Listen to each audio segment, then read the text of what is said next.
I'm going live. I'm going to have to go live or it'll cancel itself. Well, let it cancel. No, I can't. Simon Cross 14.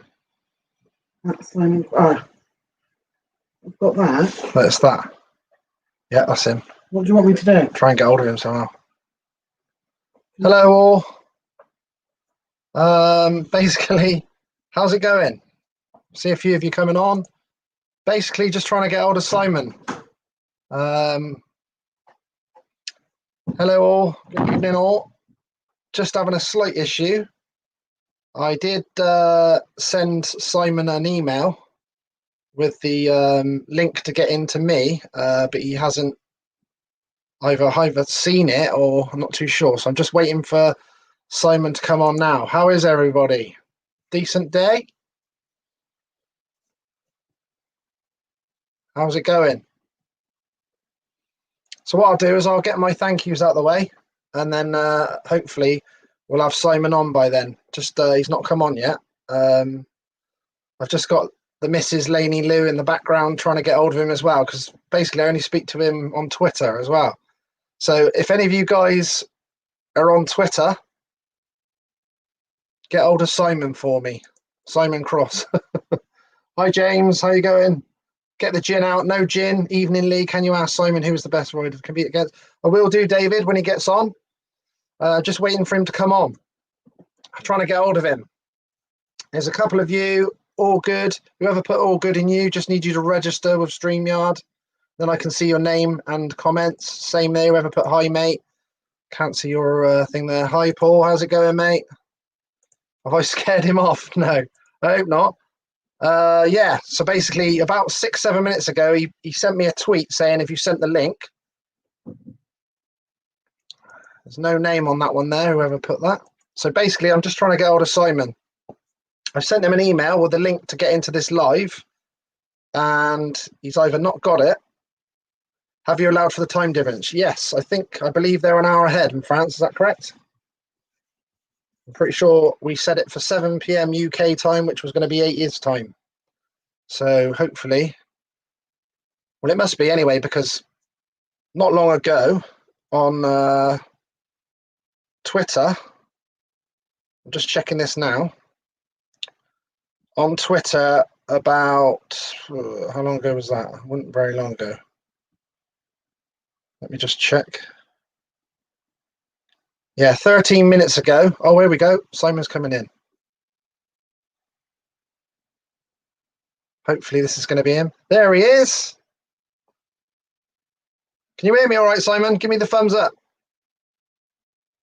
Can you hear me okay? I'll bring you in a second. Right. I'll bring you in a second. All right, Simon? Thanks, mate. Right, we've got Simon here. So let's get this going. Right then, people. Lee Ashby here, Motocross and Speedway Memories. Thanks for joining us this evening. I'll just get my thank yous out of the way before I bring the man in. I'm glad he's on now. I'm just getting my missus to chase you up then, Simon, on Twitter. Hope you're good, mate. Right, thank yous then. Big thanks to the support to Simon Pardo of White Eagle Finance. They give quality financial advice for pensions, mortgages, investments and protection. Check the website out at www.whiteeaglefinance.co.uk. Big thanks to Stefan Everts with his S72 gin and vodka brand. Check all his amazing products at www.s72gin.com. Big thanks to Tom Brown from Moto Extreme in Marshfield, his motocross shop there, down there. Check that out.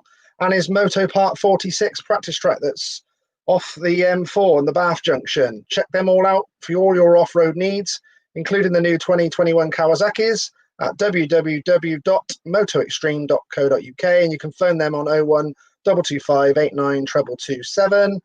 And last but not least, James Burstfield of Even Strokes online off-road shop. Check them out at www.evenstrokes.com. They're on Facebook, Twitter, and Instagram as well. Check them guys out. They've got some cool stuff there as well. Right then, people. Before I bring the man in himself, I'll do a little countdown here and get some info on the man. Right, here we go then. This man has won the World Team Cup with Team GB, 2 times British Masters Grass Track Champion, European Grass Track Champion, overseas speedway champion. He's won multi-British League championships, knockout cups, and the British League Fours. Also a National League Pairs champion. He's rode for many quality British League clubs, including Oxford, Weymouth, Middlesbrough, Coventry, and of course a Cradley Heathens legend. Bringing him in now, Mr. Simon Cross. How's it going, Simon?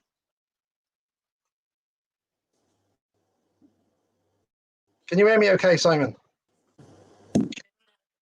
No, you're breaking up, mate. Oh, are you? My internet's all right, I think. Is your internet okay? Is it Wi-Fi all right? No, hang on. I'm going to try and put you on 4G. I'll try that. See if I Okay, no worries, mate. Okay, mate. Speak again. How's it going? What's that like? Can you hear me now? Hello. It's not working too good?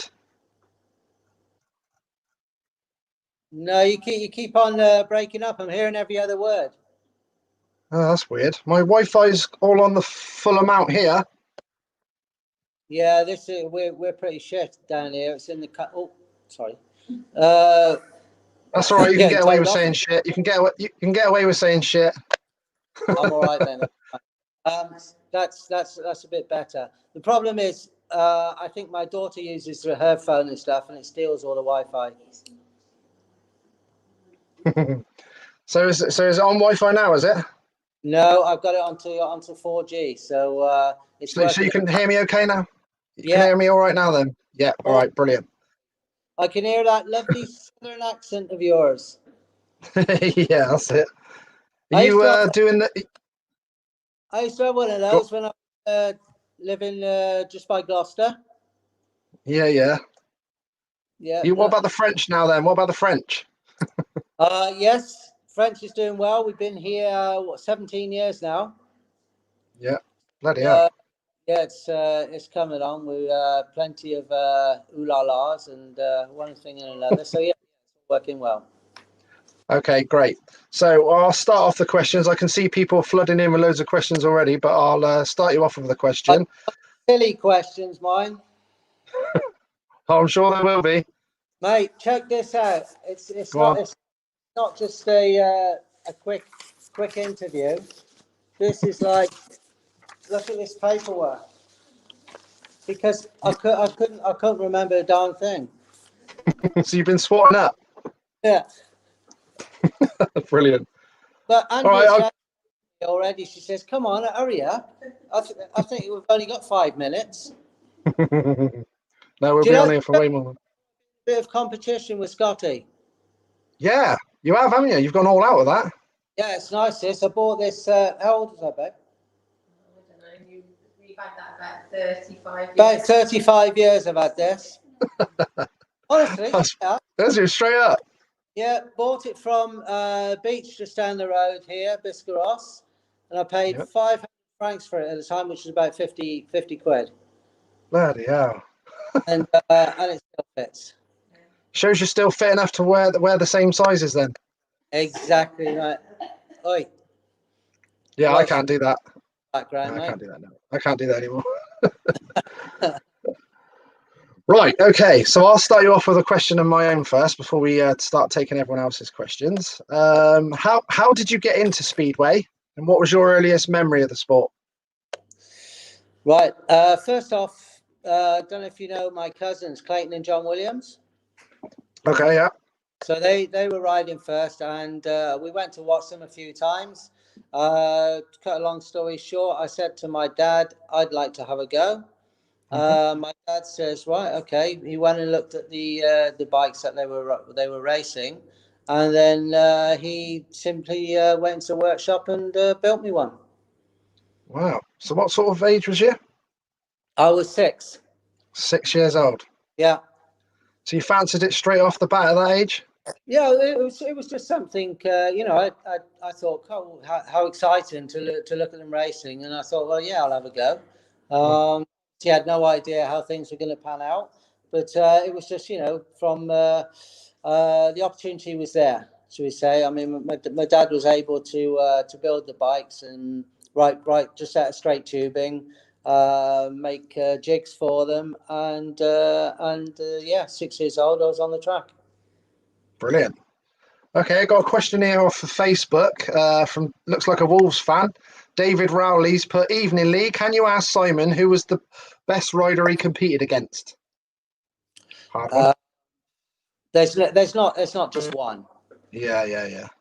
Basically, of our era, the 80s, early 90s, they were each team 1 to 7.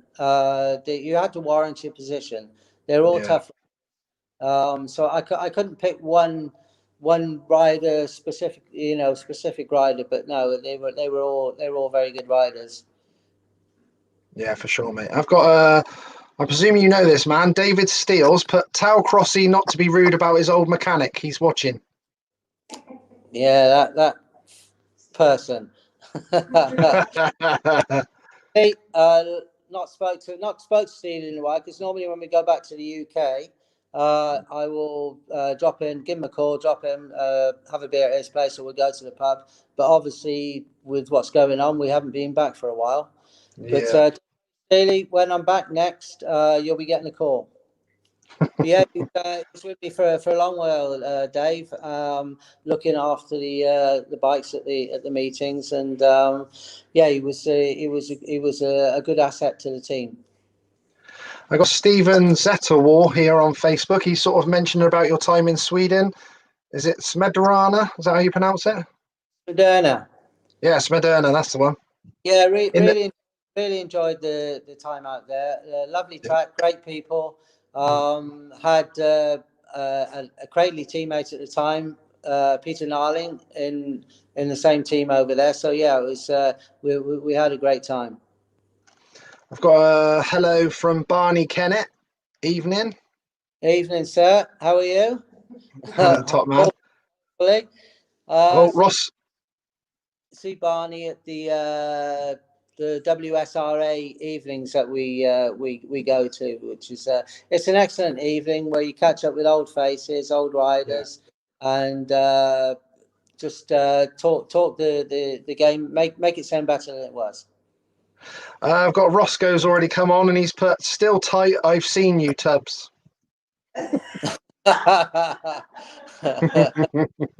I shouldn't expect anything, but it was really good to see Roscoe. He came out last year, stayed in a chambre d'hôte just down the road from us, and got together, all of us and his family. It was good to catch up, but yeah, he's still talking a good game, but we've yet to see it.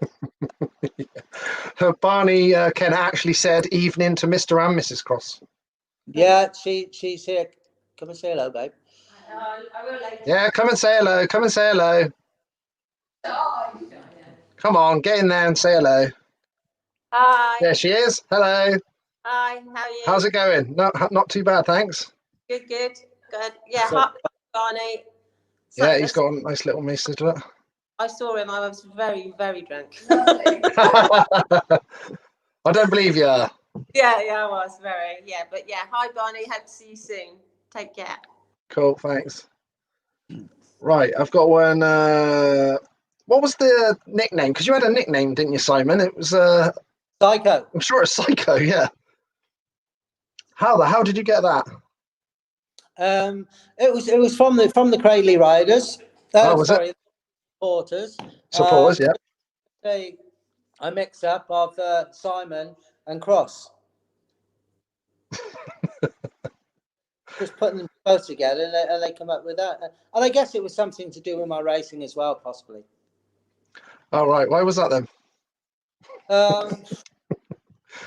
Yeah, I definitely bangs on the head. I can't really remember. Yeah. Yeah, it was the Never Say Die. That was it. It wasn't all over until the checkered flag. Yeah, I like that though. I like that.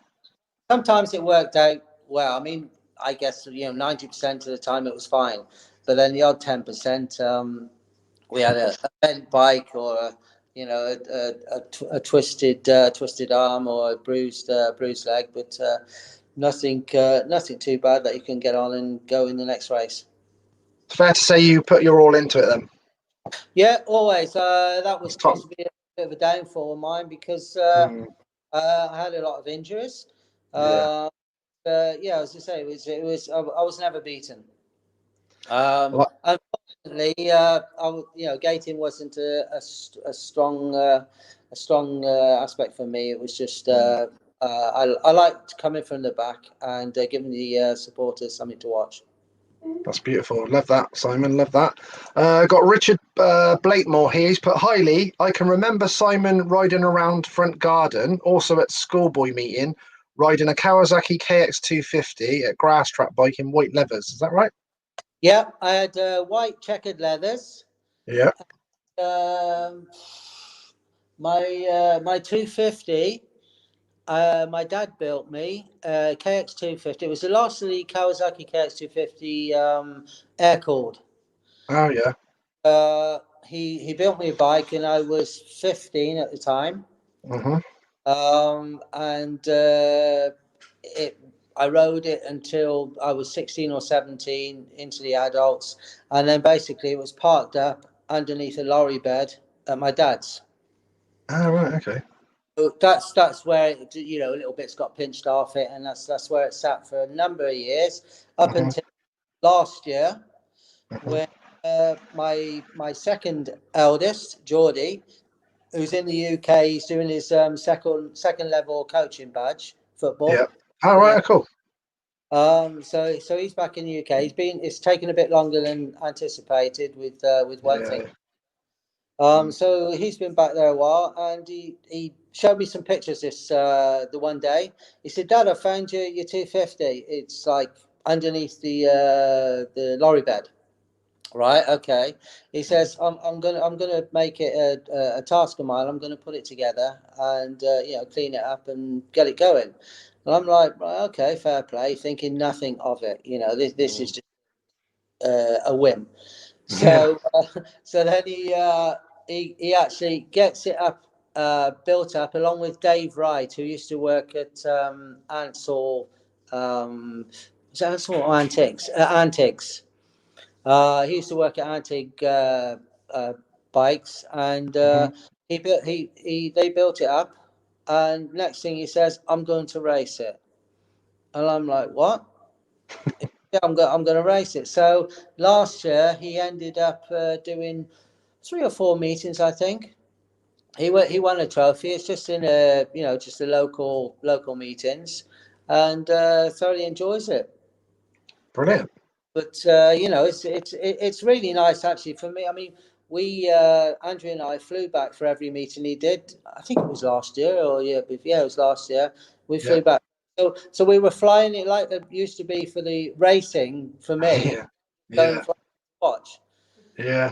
So it was really nice to see him out there enjoying it, staying safe, and as I say, on my old bike. So it was really good.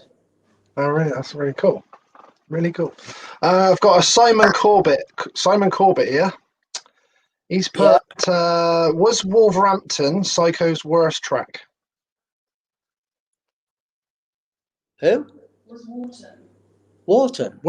Was Wolverhampton Psycho's worst track? Oh, Wolves, yeah. one of them. Was it? One of them. Hated the. What did? Anything couldn't get your head down and have a good go.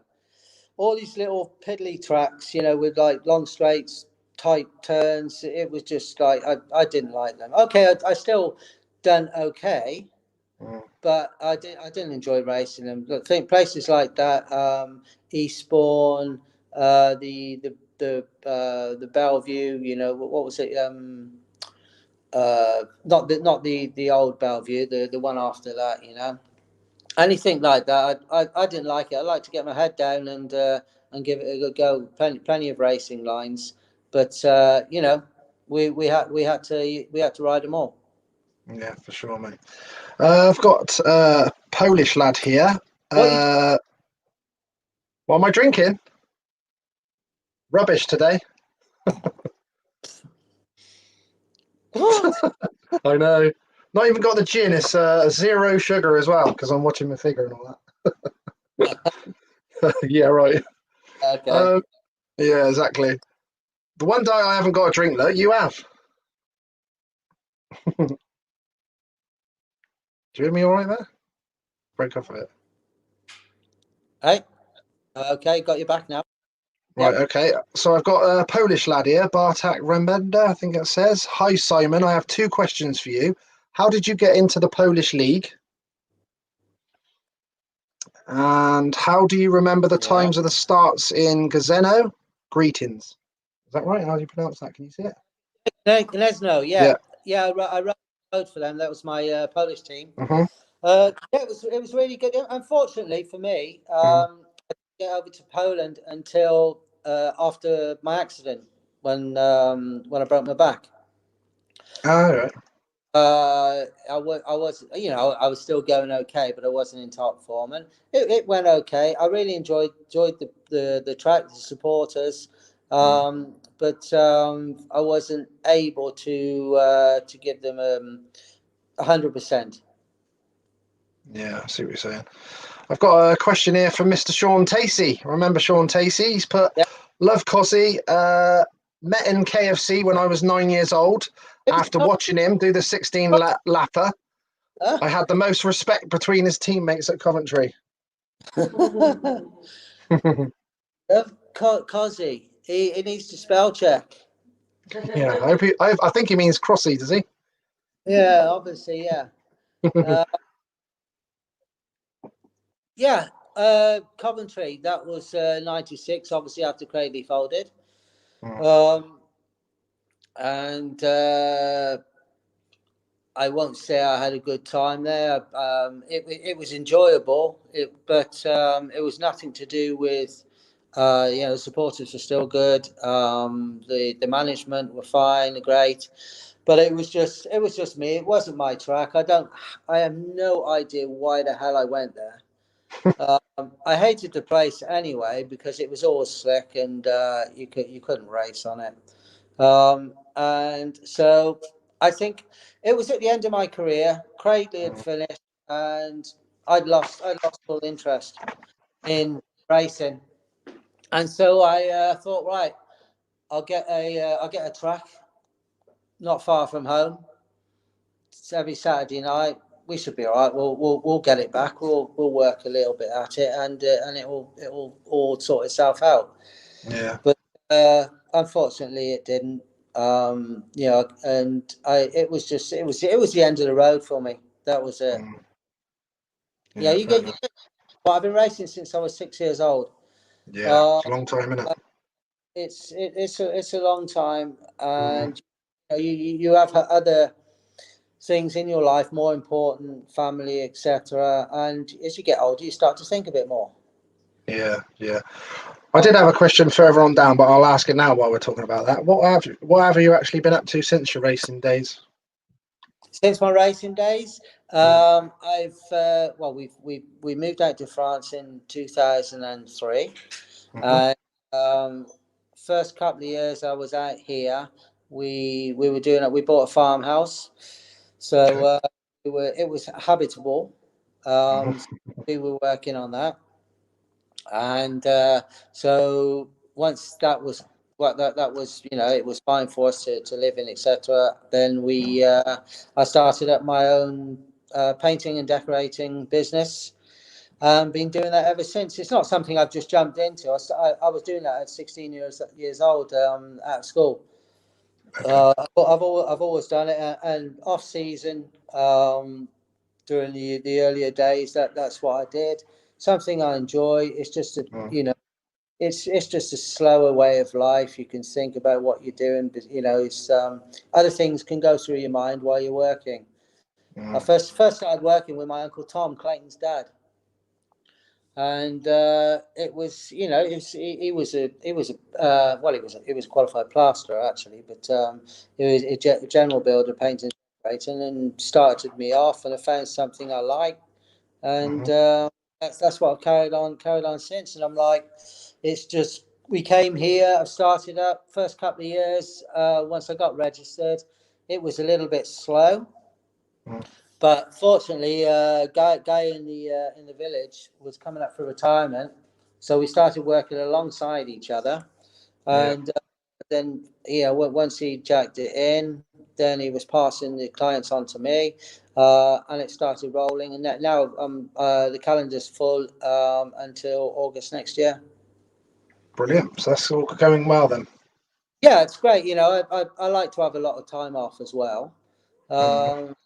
It's if we want to drop back to England to see the kids, we can do that, or we go down the beach or whatever, But obviously, you've got to still work to put a bit of food on the table. So it's all nice in France, and you've been enjoying it in France?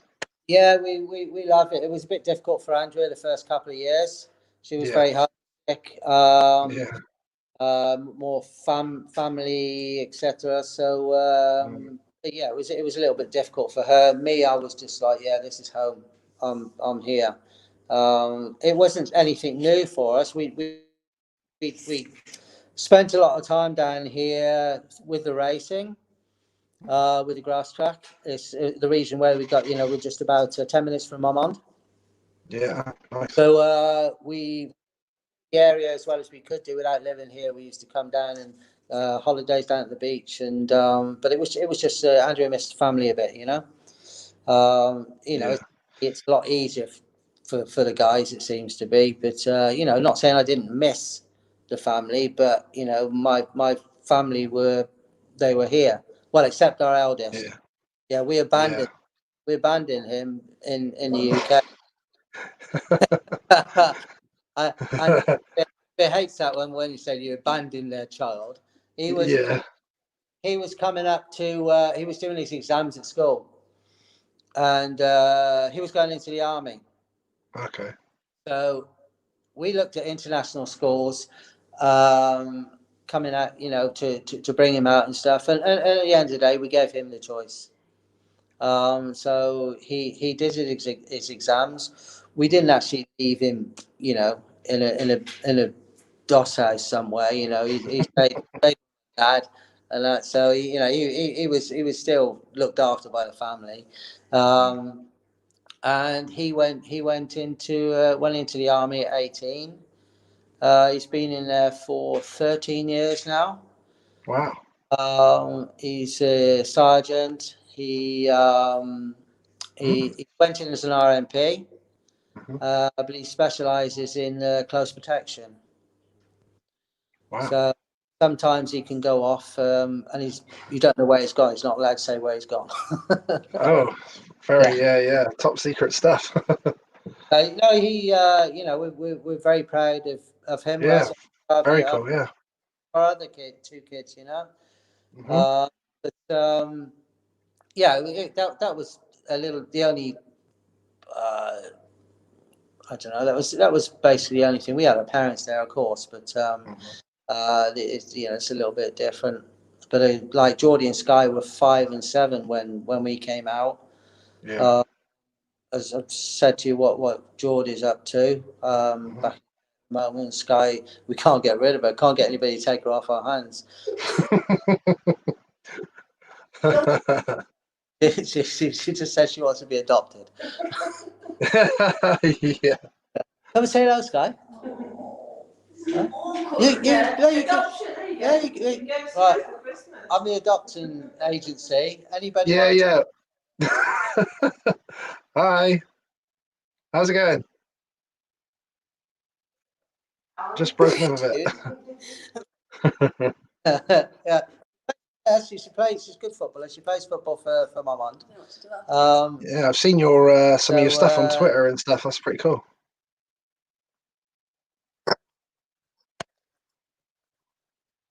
Yeah, she plays. I think we've lost you for a second. Oh, there we go. Are you back? Just broken up a bit then. Are you back now? Can you hear me? I can hear you, yeah, but I can't see. Oh, the screen's moving now. Yeah, all good. You all right? So that was an adoption advert then. That was an adoption advert. Yeah. Free to good home. Yeah, good footballer, free to a good home. Yeah, yeah. Mine, she can't cook. She can't clean. Oh, she can do pasta.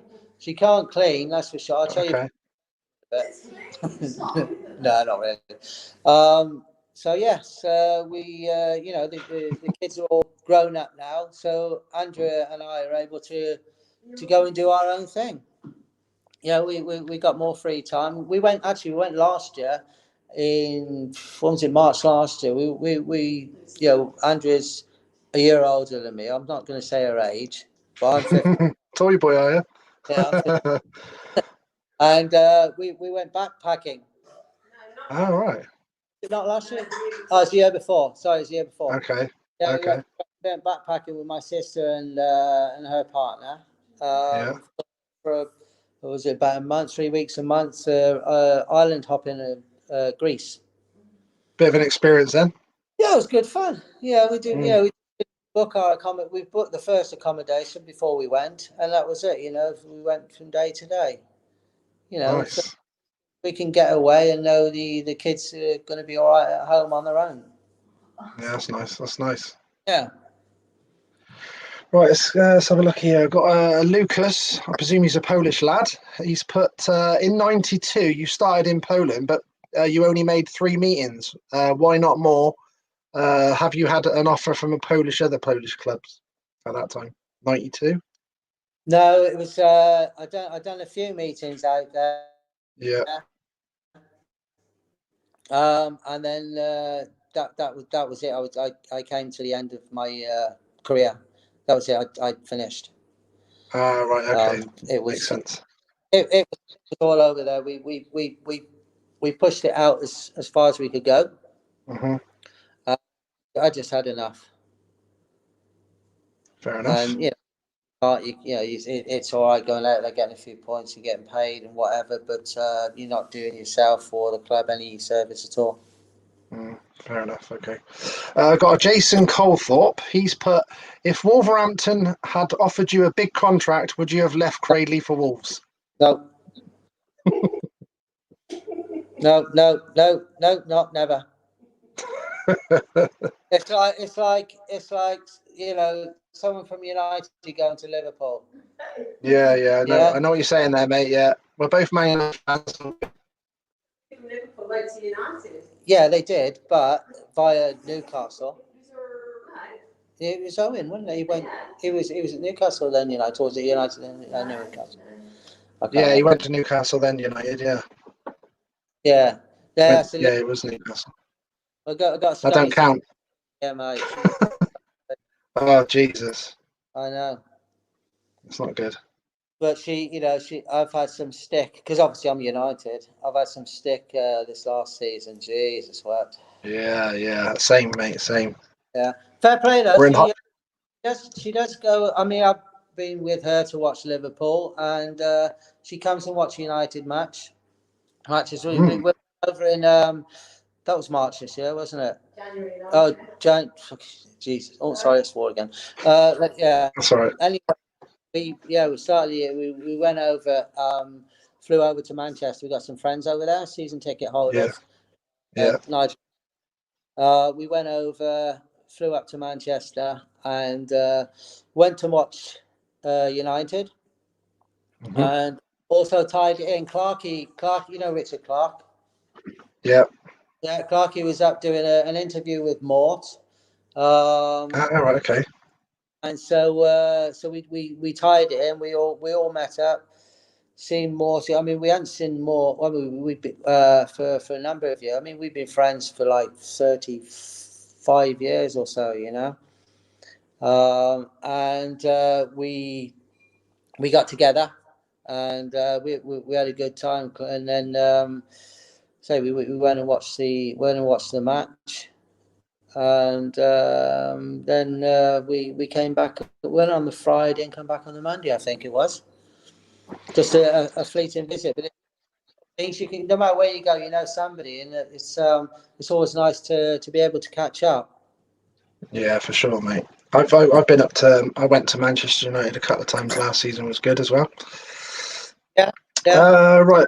I've got Ollie Williams. He's put, Dad asks if you still think you're faster than Clayton Williams.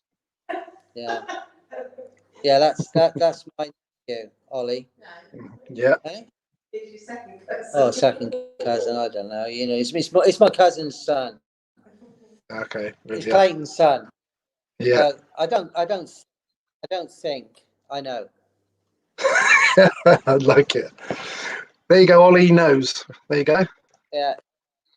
Clayton always said he was quicker.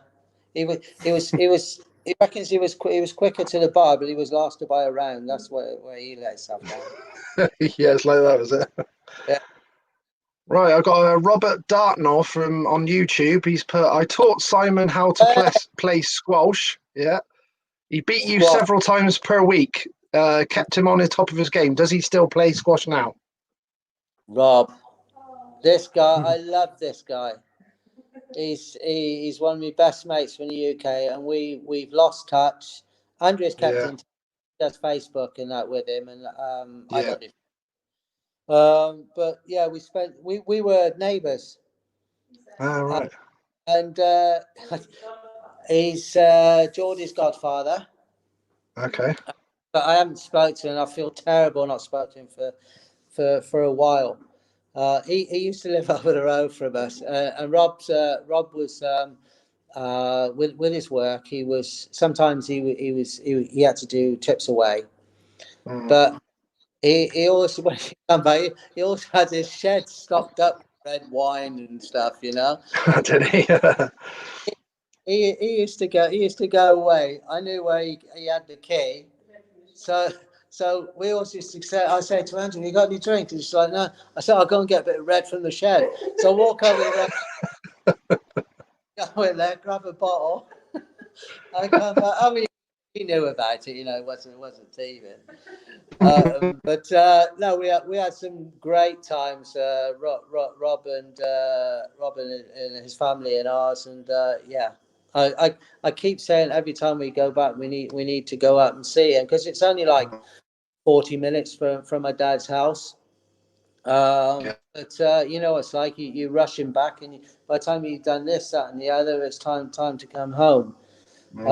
Hey, I promise, next time I'm over, I will come and give you the biggest hug and kiss.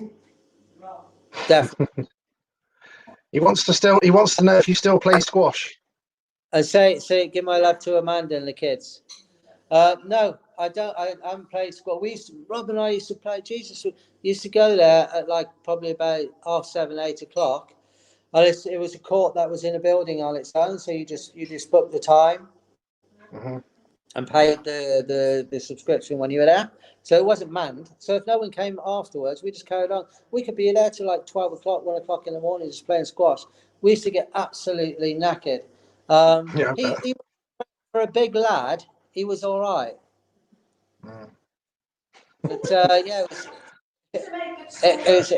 it was good fun. It was good fun, very good fun. Yeah, good cook, the boy. He does a good curry. Does he? Yeah, very Right, good. I've got one here. There's no name on this, but you might know him if he says, "Yes, Captain, looking good on you." Who's that? I don't know. Who calls you Captain? Captain. Oh no, that's my sister's partner, Paul. Ah, right. Okay. He's not registered on there, but he's just worked it out, because what we had one Christmas. Oh, Sky worked it out, she said.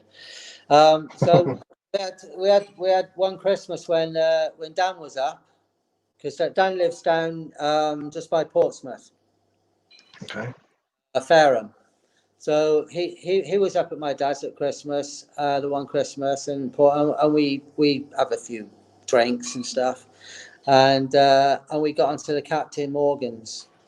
So we got pretty wasted on that, but unbeknownst to us at the time, Paul would have his glass, sort of walk about outside and throw it away and come back in as drinking, you know, so he can stay up. Yeah. Wasted. Yeah. Daniel got absolutely slaughtered. He was slaughtered. I was still going, and Paul was cheating. So I was the captain. Dan was the crewmate, and Paul was the cabin boy. Cabin boy. Yeah, we got T-shirts printed up. Ah, right. Okay, that makes sense. Yeah, it's like, where's he going with this? Yeah. Makes sense now. Yeah. Right, I got a Steve Johnson here, and he's put, which individual triumph did you prefer, the overseas final or the Golden Hammer? Golden Hammer. Yeah. Yeah, every day. Golden Hammer. The Golden Hammer was like a world final. Mm. Honestly, they're right. I mean, I had a third place, a second place, and a win.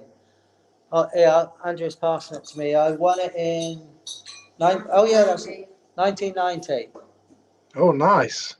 It's getting a bit tarnished now, but yeah, 1990. It's a special meeting to all riders. It used to be, you know, back in the day. Mm. I mean, I've third to Hans and Eric, you know, not bad company to finish third to, you know. And second, I think Yano won it. I'm not sure. Mm-hmm. And then I won it in 1990, and this was the last meeting before the World Pairs. Ah, right. Okay. In Landshut, where I broke my back. So was he over 5? It was all coming into place. Yeah. Put wrong, just felt unbeatable, and then off to the World Pairs, and then everybody knows what happens, you know. Mm. The overseas final that you won, then, was that at Coventry? It was a good meeting, but it was just. Yeah, I know. It's at Coventry. Yeah. Mm. That was 88. Wiggy was second, and Calvin was third. I think I've got a picture of that. Hang on a minute. Yeah. Might have a picture of that one. Yeah, I got a picture on my wall. Yeah. That one. Let me see if it's going to come up. If I can get it to come up. Where's that? Oh, there we go. Is that it? Yeah, that's the one I got up here. Nice. Yeah, it was. It was a good meeting. I mean, to get to a world final, you know, it's like you had to go through so many rounds. You qualified British final. You was it Commonwealth or overseas, intercontinental, and then you know, and it was a world final upon world final to get to a world final. Yeah, definitely in that time, wasn't it? When you got there, you know, you just got one chance. So you know, the guy who won it was was a worthy champion. But the problem is, it was so you had one bad ride or you had an engine failure on the way, and that was it till the following year. Yeah, it was pretty ruthless, wasn't it? Yeah, now is, you know, they got the Grand Prix. It's good to make a mistake. Yeah. I would much prefer the way they got now, because it's so much easier to not saying it's easy, but it's easier to win a world final now. Yeah, more time to make sure that nothing goes wrong and all that sort of thing. Yeah, I mean, yeah, you can have a bad meeting, but and you can pull it back. But but I mean, like we watched a couple of them this year. Mm-hmm. Watched on YouTube. Yeah. Because we didn't watch much to do with the bikes and stuff. And I watched that Smarslick. He's just head and shoulders. He's just like so head and shoulders above anybody else there. You know, there's him, and then there's a little group afterwards, and then there's the rest. Yeah, he's exciting to watch, isn't he? Exciting to watch. Oh, he's just at one with his bike, you know, and he's racing the bike. He's not letting the bike take him. He's racing the bike. I'm not a spectator. I don't like watching it, you know. No, I don't like. I just don't get anything out of it. But like to watch him on a bike he's definitely a class act. Yeah, for sure. Right, I got Scott Philippot. He's put Crossy, Cradley legend. Was Big Al your favourite team rider? And tell Andrea up the Reds. Hey. I ain't gonna bloody answer that now. Big Al, yeah, I spent many years with Big Al. Yeah, Great it's Alan team. Graham, isn't it? Yeah. Yeah, Alan Graham, great team rider. Yeah. He obviously, before I came on the scene, he was teammate with Phil Collins. And him and Phil had a great partnership also. But yeah, Big Al was really good. I had really good time with him. And another guy who came to Cradley only on a brief visit was Peter Narleen. Peter and I, Coming up now, look. we just clicked. You didn't have to, eh? Someone's put there, look, got to be Peter Narleen, your favourite team rider. Oh, right, someone's just put that up. Right, okay. Yeah. Peter and I, we had a great relationship on the track. And it was just natural. We each knew where the other person was. You know, we obviously etc. But it was great. He could ride inside, outside. And he again was a racer, totally trustworthy to be right up against.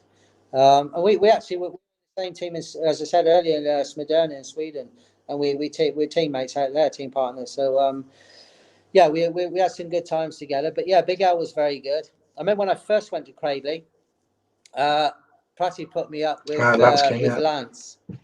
Lance was number one, and I was number two. How many times I come in and say, look over your shoulder. I'm here, you know, because he just trapped me bugger off, and he wouldn't even look back until after he got over the finishing flag, and I kept on complaining to Pratty. It's like, come on, you know, what's this all about? And yeah, Pratty says, "Oh, it'll teach you to make the gate, won't it?" But he make the gate, look after yourself, which I did do. Not so much make the game, but look after myself. But yeah, Lance wasn't. He wasn't a very good team partner. He was a great teammate, but to ride with, no. I mean, like you say, I mean, we had. You ride, you know, when you've got in your team, you've got Eric and you've got Lance, you've got Phil Collins, Big Al. These guys, like you could put your bottom dollar on it. You know, you're going to be coming back with a 5-1 or 3-all. It was great team to be involved with. I've got John Parks. He's put, apart from Dudley Wood, what was your favourite track other than that? I think big and fast. So I used to like the Bradford track. I like Bradford, Sheffield, the old Bellevue. What else is there? Kings Lynn, when that was prepared right, was a nice track. Yeah. What about Swindon? Swindon, I used to like Swindon. Yeah. I don't know if they've done a good job. I mean, I don't know because I've not rode it. Ultra in the first turn, because that's where the pit was. It was easy, but it was the first and second bend where people made mistakes, or you could go inside out. You know, so changing it, I don't know. I'm having no experience of riding it. I don't know, but that was. We had a situation there because I mean it was always pretty ding dong between Swindon and Cradley.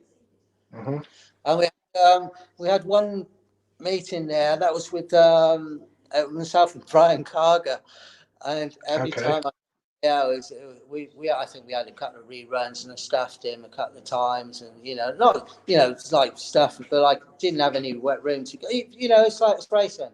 Didn't fancy him, but he did, and I think he went down once or something. But anyway, the crowd went spastic. Did they? They wanted to lynch me, and I'm like, we coming out of the after the meeting, and unbeknown to them, I was in Peter's Brian's van along. I think it was with Jimmy Nielsen. I can't remember, and we were off to Heathrow Airport to get a plane out for Sweden. They didn't even know I was in there, and because they think they're enemy on the track. They're not going to be speaking afterwards and stuff, and like we're doubling up together to do the trip. Someone stops Brian on the way out, winds the window down. Brian is like, "Oh, it's a bad night, or what a cross-it dirty rider, blah blah blah," and of course he's winding us. Yeah, we're getting back. Next time we'll have a go. And I'm in the back like just. And the thing was, Andrea she was taking the car with the trailer with the bikes home, and she had Daniel was with us, I think, and he was like a little baby in the back, and they were going out, and they thinking I'm in there, and they're banging on the roof and trying to rock the car and stuff. I tell you what, they're animals, the Swindon support. Animals. Animals. You don't get crazy supporters do that. I've heard there's been some major atmospheres at the Cradley, especially obviously the Wolves Cradley thing and stuff like that. You've gone slow. Yeah, I've lost you a little bit there, I think. Are you back? I can hear you, I think. Oh, hang on, you've gone off the screen here.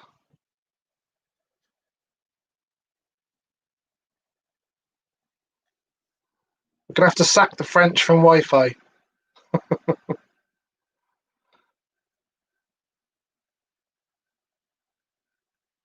We've lost Simon for a minute, it looks. Hopefully we'll get him back in a second. It's not good, the Wi-Fi in France. Oh, dear. Hopefully he's going to get himself back. I'm just looking down your questions while he's gone off a second.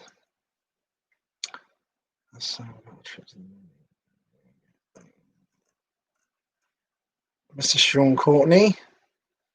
Hi, Sean. See, Roscoe's been on. Oh, we've lost him for a minute. He's gone off. Hopefully he's going to be able to come back. Not having a good time with his Wi-Fi in France there. The Chateau. Hopefully he's going to make his way back in. Come on, Crossy, what's going on? He said he was not too great out of the gate. Looks like he's missed the start here. Just looking at your questions. I'll ask, Rodney's asked Lee, would you ask him most favourite grass track to race at? Yeah, I'll ask that. That was a bit of a funny story about the Swindon there. I was actually going to ask him if he ever got close to signing for Swindon or any of the clubs.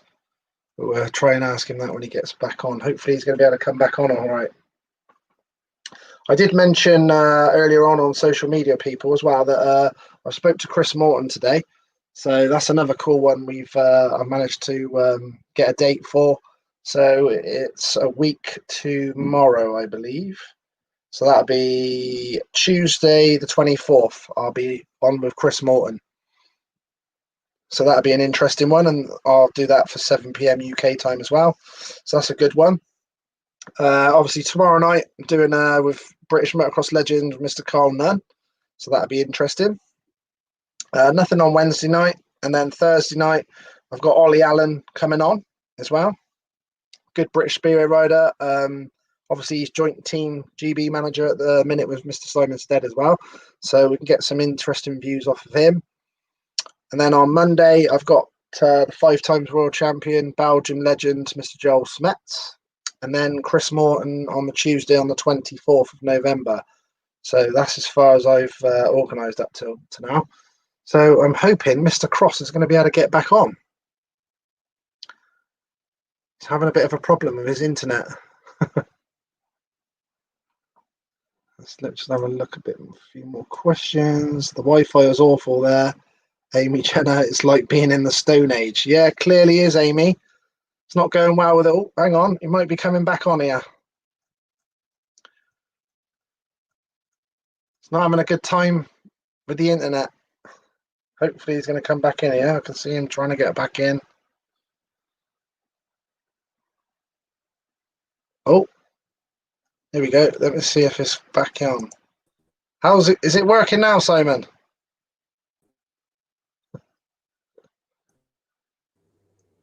Oh, is it working?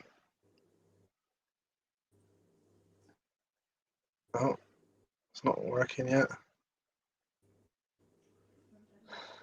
Amy said the Wi-Fi is awful there. Oh, I can hear you now. There you are. Oh, no, it's frozen again. We're not having a good time with the Wi-Fi, are we? Oh, it's gone again.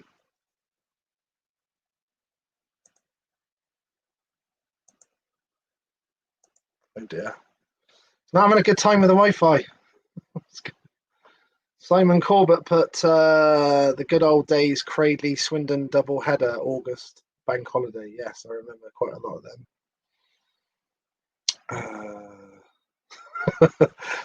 Yeah, look, Jordan. All right, Dad, sort the bloody Wi-Fi out. What is your best memory of your career? Yeah, he's having a bit of a nightmare there with the internet, it seems, Jordan. Well, hopefully he's going to be able to get it sorted and get back on. I can see all your questions, people. Cool one there is Mr. Sean Courtney. Remember Mr. Courtney? Really cool. Up the Plasterer has been doing it for 47. Still love it, Mr. Barney Kennett.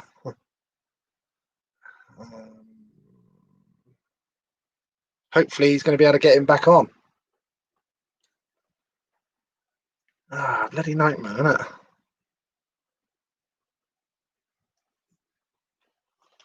Hopefully he's going to be able to sort it out.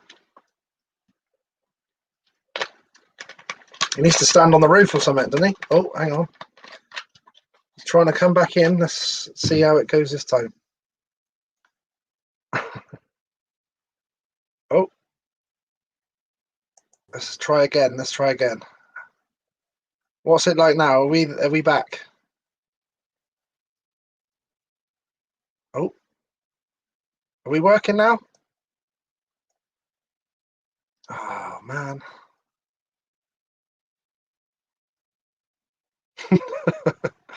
Lawrence Rogers. Crossy, haven't you paid your Wi-Fi bill? Doesn't look like the internet's too cool in France. I don't know if I could cope down there. Wouldn't be able to do me interviews, would I? If you get him back on, ask him who was the best golfer out of him and Jimmy Nelson. Will do, Dave.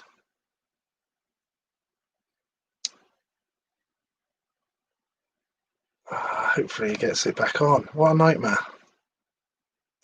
What a bummer. It's a shame, isn't it? Looking forward to a great chat with Mr. Cross. Nightmare. Let's have a look, see if he can get it on now. Oh, hello. Are we on? Can you hear me? Yeah, I got you back.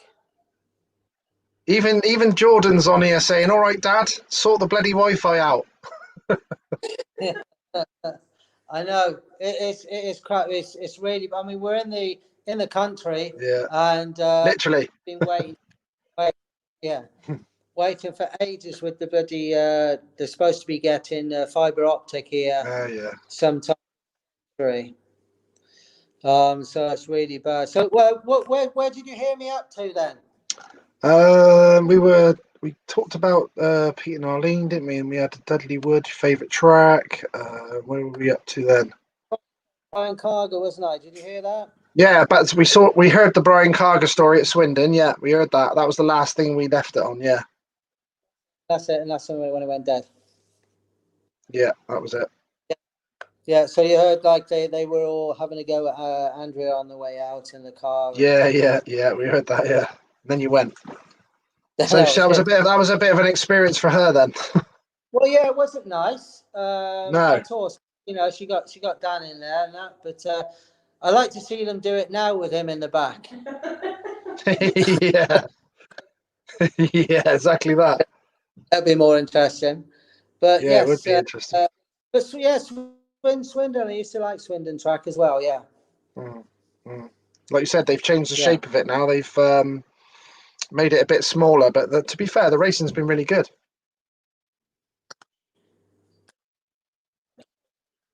Phone again. It's gone again, hasn't it? Yeah, well done.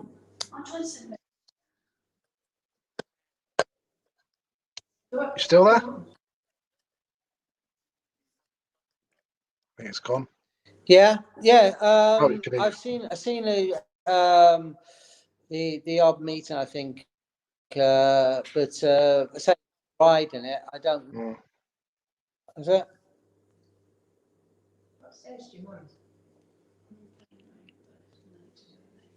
Can you hear it now? Am I okay? Yeah, I can hear you now. Yeah. Yeah. Yeah, still there. Yeah, I can hear you. Yeah. Yeah, good. So yeah, you've obviously seen some video footage of the new Swindon shape. You said.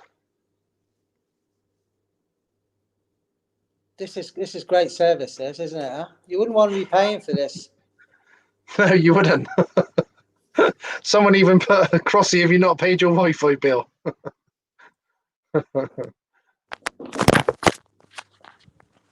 I'm going to move around and see if it's any better. Okay, cool. That might be an option. See if it works somewhere better else. Yeah. Is that any better? Yeah, that seems to be better. Do I look better from this angle or this angle? You got the cheerleaders in the background. Oh, you look prettier from that angle.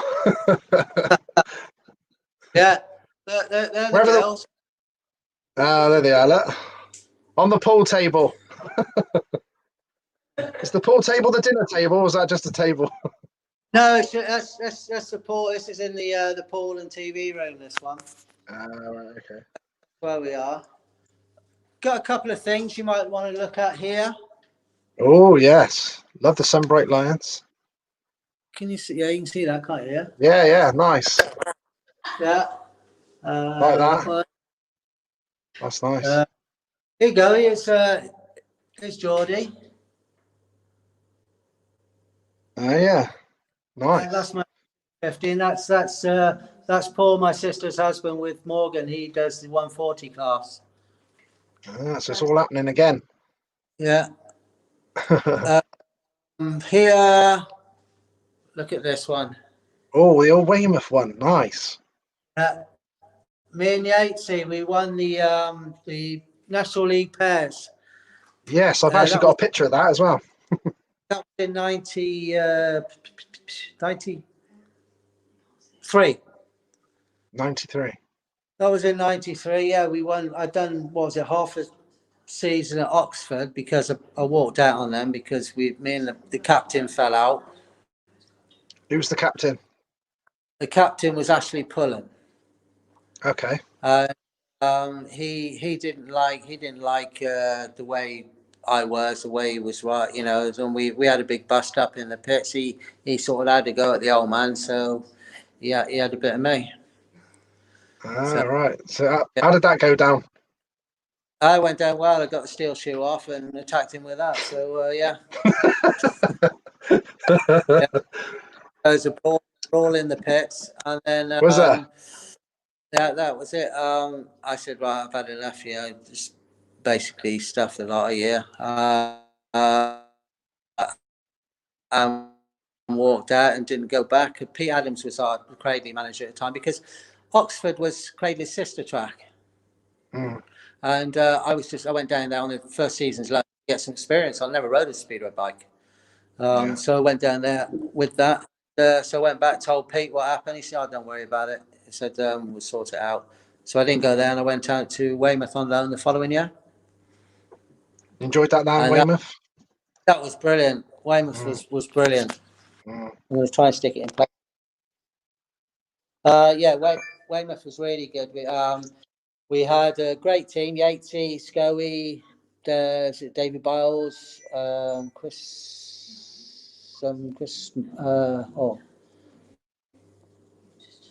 Can't remember what I see. It's a New Zealand guy, I think. Gordon Humphreys, Ian Humphreys. Yeah, it was a good time down there, and obviously we had Neil Street as our team manager. Yep. The Swindon connection there, and that was great. And then we had a guy always down there, checking out the young riders coming through, Lou Coffin. Lou was always, because Weymouth was very much like very wavy going down the straights. And he said to me, he says, Simon, he says, just bend your arms a bit, and relax a little bit more on the bike, and true to form, it made it better. Just simple advice from like that, at a very young age, from someone who knows, because I mean it's something I do, don't I? But obviously not enough, Yeah. So, but yeah, down at Weymouth is really good. We really enjoyed it. Great tours when we went away. Everybody got on. Everybody mucked in, and it was good fun. Is that a nice one there? Look? Yeah, a nice photo there. That's the one that you were. That's it. Yeah. That was at the old Bellevue. That was at. Right. Okay. And I was 17 years old, I think. Or was it 18? So young one there at Oxford. Oh yeah, that was at Oxford in '82. That one, yeah. Yeah. Right, I got another question from Rodney McDonald. He's put, Lee, could you ask Simon his most favourite grass track to race? I really enjoyed over here at Marmont. Yeah. Good track, but I liked most grass tracks. It was something I was brought up on. Something, as from a very young age, and it was just like kicking a ball around the park. It was riding a bike was the same. I was very fortunate where I didn't really have to work too much at riding a bike. It just felt very natural. Yeah. The grass tracks were like, I think it was good starting off that way, because you had to ride rough tracks, you had to fight the bike, you had to control the bike. Whereas if it's the other way around, speedway to grass track, it's a little bit more difficult. With the older grass tracks, because they were basically just set up in a field. They weren't purpose-built track. My mine's a little different. Obviously, it's a purpose-built track. But I remember Greg, his first grass track, that was at Marmont, and he it must have been, I don't know, early 90s, something like that, and he was terrible. He says, God, man, I don't, guys. Yeah, that was really how he speaks, but it was good effort. Yeah, he didn't like it too much. I keep saying to him, we'll get your ride back here now, come over, and he's never get on a grass bike again. He didn't enjoy that. But that was a time. Yeah, during the 80s, I mean, the boys, grass track boys came to like Marmont, Hans rode it, Eric rode it, Samuel Malenko. You got Donkey. A lot of the speedway boys came over. Yano, he rode it as well. Phil Collins. It was something they did, but they don't mix it up now. They want to ride less for more and more money. Mm, You know, I can't, yeah. probably don't blame them. I mean, if you get paid more for doing less, this, fair play. Yeah. Right, I've got Glenn Booton from YouTube. He's put, "Hi Crossy, how competitive were some of the grass track races with you and Clayton? Always fun to watch." They weren't really that competitive because I was too far in front. He was eating my dirt, So yeah. So it wasn't that competitive. yeah, Clayton always grab that book, babe. Clayton always liked the outside line, so you could drive a truck through the inside of him if at any point he did make the gate. Yeah. There's a picture of us here. Somebody give me this book. My sister gave it me. The story of grass track racing, 1975 to 1982, and that's Clayton and I on the front of it. Ah, right, nice. And that's. Is that how it was always like? Was it? It's frozen up. No. I've lost you for a second. Back. Not back yet. Oh. Are you back? Back. Yep, I can hear you now. Yeah. Oh no. It's frozen again. I have to have a walk round again. I've lost him. Nightmare, such a shame. Oh, there we go. Yeah. Yeah, back again now then. Can you hear me all right? Okay. Don't move. Don't breathe. Yes. Right, I can hear you. Yeah. Cool. Good. Yeah. So no, we had good rivalry. Obviously Clayton's a few years older than me. Yeah. So he had it a little bit his own way in the adult section grass track before I came up, and then I spoilt it a bit for him, which was fun. Yeah, I'm sure you'll enjoy that. There's one here, no name on it. There's someone's put, "Starting out, what could a speedway rider expect to earn at that time?" At what time? That's a good... When I started. Yeah, I think that's what he means. Yeah. Christ, I can't remember what the wages were back then. Yeah, it was a long time ago. I remember when my cousin John used to ride for Exeter. Okay. And he used to pick me up from school, Mm. high school. We used to drive down to Exeter. I used to mechanic for him, not all the time, but I used to mechanic for him. And then I'd have my bike he'd take my bike down there as well, and I'd have a spin round after the meeting. And Interesting. Peter Oakes wanted to sign me. He's obviously had to, go through my parents, at the time. He wanted to sign me, but basically wasn't offering me anything bar a deal.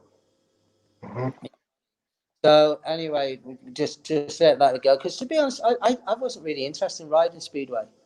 I just wanted to ride back and just work a normal job. But I had no ambition to ride speedway. So we were doing a grass track at Halfpenny Green, and there was another rider called Alan Williams. His dad Ken used to have the Beefeater Steakhouses in Hereford, and he was good friends with Bob Wasley. So Bob Wasley was at the grass track, who was at Cradley, obviously at the time. Bob Wasley is at the grass track, and obviously if I were signed to anybody and he approached me, then he'd be breaking the some rules or whatever, you know. So he asked Ken to ask me if I signed for it, and I'm like, no, not signed to anybody. And so he introduced him, and then we went from there. We went up to Cradley. To be honest, I don't remember. This is stuff I've got back from my dad on the phone, like, you know, all well prepared. I phoned him last night. So, Dad, what happened at the so anyway, how it worked out was that I signed for Cradley, but Cradley were going to give me all the equipment as well. Okay. So they gave me a bike and whatever, and then Dad says at that point, I mean, this is going back into what did I say? Was it 82? And I had a guarantee of £250 a meeting, Okay. whether you rode or not. I mean, I guess it was. I don't know. It's quite a lot back then. Maybe I don't know. Yeah. So yeah, that was back then, and they gave me one of Mick Hanley's bikes. Mick gave me one of his bikes, yeah. Yeah. And I had that, and that's what I rode down at Oxford. Oh, right. Yeah, I just rode that bike, you know. It was just a second-hand bike. I mean, now, you know, they get out the vans like they're world champions, and then they've not even turned a wheel.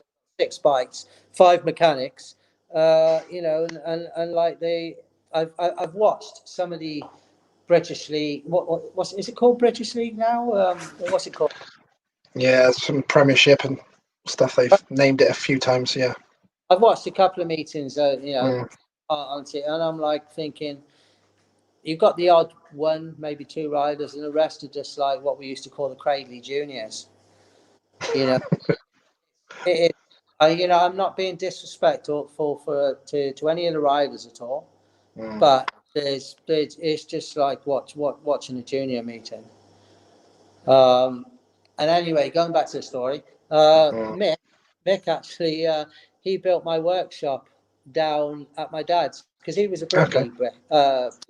Yeah, so he built the workshop down at my dad's, which I used obviously for our bikes. Nice. Good old times that was then. Yeah. I've got Sean Courtney's just come on as well. Sean Courtney. Hi, Sean. How are you, mate? Simon Cross, what a nice guy. Good to see you all well. Yeah, I'm all good. Thank you, mate. I hope everything's cool with you. You're not getting into any trouble. Not that you ever did. But yeah, all's good here, mate. So I hope everything's working well for you. And then I got, that's when Jordan come on. He put, all right, Dad, what's the best memory of your career? This one stood out the most. The one that stood out the most, wink. One that stood out the most, I was talking to Andrew about this earlier. I said, you know, like your best memory, best meeting and stuff. They're good. If you won, yeah, better.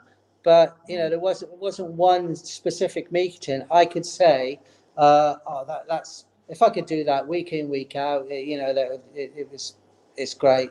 It was the thing was Lee, it was like it was my work, it was my job.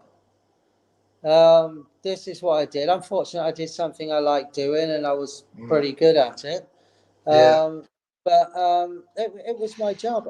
I'm not like hankering to, you know, I hung up the leathers, and that's it. And not even thought about getting back on a bike. You know, like I always the same old story. I know Andrew will go again, but like I always compare it to like a plumber. A plumber does his working life doing what plumbers do. Retires, finishes plumbing. He doesn't go and watch other plumbers do plumbing, does he? You know, why would you? I like that. Yeah. That's the way I look at it. You know, I had a good time. What I enjoyed from the Speedway grass track is the people you meet, the friends you make, the camaraderie amongst all the riders. Now, if I go to meetings, like the grass track meetings here, I probably won't watch many of the races, but I enjoy just spending time with the supporters now. Yeah, we'll have a chat. We can, they can ask you questions. You've got time for them. And the racing is pretty immaterial to me now, and I like it. It's good because you get the old riders come to my mind is quite a big meeting, even though, I mean, like now you're probably getting about 5,000 crowd now. Yeah. Like when we were racing the Aces, they reckon there were like 15,000 at this. Yeah, amazing. And it's like you get the old riders, if they're going to go and watch a meeting, down, they'll come to Marmont. Yeah. I mean, I've seen Donkey come down. Seen Armando. So those are two riders, Donkey and Armando. Yeah. They were animals. It's like whenever you come up against them on the track, you knew that not to put your front wheel there because it won't be there afterwards. Yeah. But that's how they. I know people go on about Nicky this, Nicky that. That was the way the racing was. I don't. I'm not saying they meant to hurt you or whatever, but or to cause an accident, should I say? But if you put your wheel there, you're taking your life in your hands. But they take it back. So that's the way it was. It was more hard racing rather than dirty racing. Yeah. Yatesy came down to Marmont as well. He came Did down. he? He came down with Jane. That was probably about 5-6 years ago now. But that was really good to see him. And Andrew and I, because we tend to, we get there and we do a lap of the track, passing each of the little little bars on the way around. Oh yeah. So we have a drink or two or three or whatever at each one. And by the time we get back to the pits with the last, it's the final. Yeah. But as I say, we're talking, chatting and stuff all the way around to different people. Yeah, that's nice. And we're at this bar, and we're just looking, and I thought, I know that guy, and it just didn't register. And he walked just past, and I thought, I know him. And I said, Bowie, and he turned around. It was Eric Bucock. Oh, bloody hell. Bucock and Reg Wilson. Oh, nice. But it was like, you don't expect to see them there. So I thought, I know his face, but it's just not registering. Yeah. So that was excellent to catch up with Eric. Yeah. Yeah, really cool. England team manager. So I spoke with Pratty for his birthday 2 weeks ago now. Yeah. And we done a FaceTime call. Did you? That was really good to catch up. I had a chat with Pratty. Troy and Susan were there, obviously, for celebrating his birthday. Yeah. He's we sent him a message, wishing him happy birthday, so forth, and he said to Troy, call Crossy. We got to speak to Crossy. So that was really good to have a chat with him. That was nice catch up then. Yeah, really good. All right, I got a quite cool question here. I got Paul Reno. He's put, "Hi Simon, could you pick a Speedway team from your mates in Speedway? Who would you pick and why? And who would be the manager? And which track, past or present, would they race at?" They race at Cradley, and they'd be all Cradley. All right, who's the 7 then? Who's the 7? Yeah. Hope you're in it. Obviously. Do I include myself or not? Yeah. I think you do. Yeah. Yeah. Okay, that's well. I mean, obviously you got Eric. Yeah, Eric Edmondson. Yeah. Got Yano. Phil, Big Al. Phil. Yeah. Greg. Yeah. And then I'm going to leave the last space. So you never know who's going to go in there. So I'm choosing everybody. Okay, fair enough. Yeah, I can't because no, I mean, Yeah. everyone of my Cradley teammates Yeah. were brilliant. We were, um, you know, I was fortunate enough to be a part of the '83 winning side, Yeah. being down at Weymouth, Hmm. but being their number 8, and I rode eight or nine meetings for Cradley, and it was always recognised as the best ever speedway side. Yeah. Very cool. I feel Very good. quite privileged to be part of that. Mm. Yeah, I would go. The team manager would all every day be Pratty. Yeah, he's been my team manager basically my whole career. Yeah. Apart from because when I broke my back, I've actually I'll show you these now. I don't know if you'll be able to see them. Can you make out that? Yeah, we can see that. Yeah. Yeah. So Yeah. that's all the work in my back. Bloody hell. So there's like three pins, screws, and whatnot. And then I had a bone graft from my hip to replace some of the bone. So I broke How? T L1 and 2. So they're all fixed together. Do you have issues with that now, or was that all right? Or No, no, it's fine. is It's it? fine. I can still touch my toes. Bloody hell. Not, don't really want to a lot of the time, but up, I can get down there. Struggle getting back up, but I can get down there. Yeah. It was. What was the question? I forget the question. Oh, is it that? It was just Colin, and then you had Pete. No. I digressed. I went somewhere else with it. Oh yeah. I think it was. Yeah, it was coming back. That was no. It's it. We were on the team manager. Yeah, you're right. And I obviously done my back, and I had the rest of the season out and 3 parts of the following season. Then I came back for a few meetings up at Middlesbrough, Oh just to yeah. get back into the swing of it. Mhm. And it was like in '91, Greg was living with us. Okay. I wasn't in the workshop, so Greg lived with us, and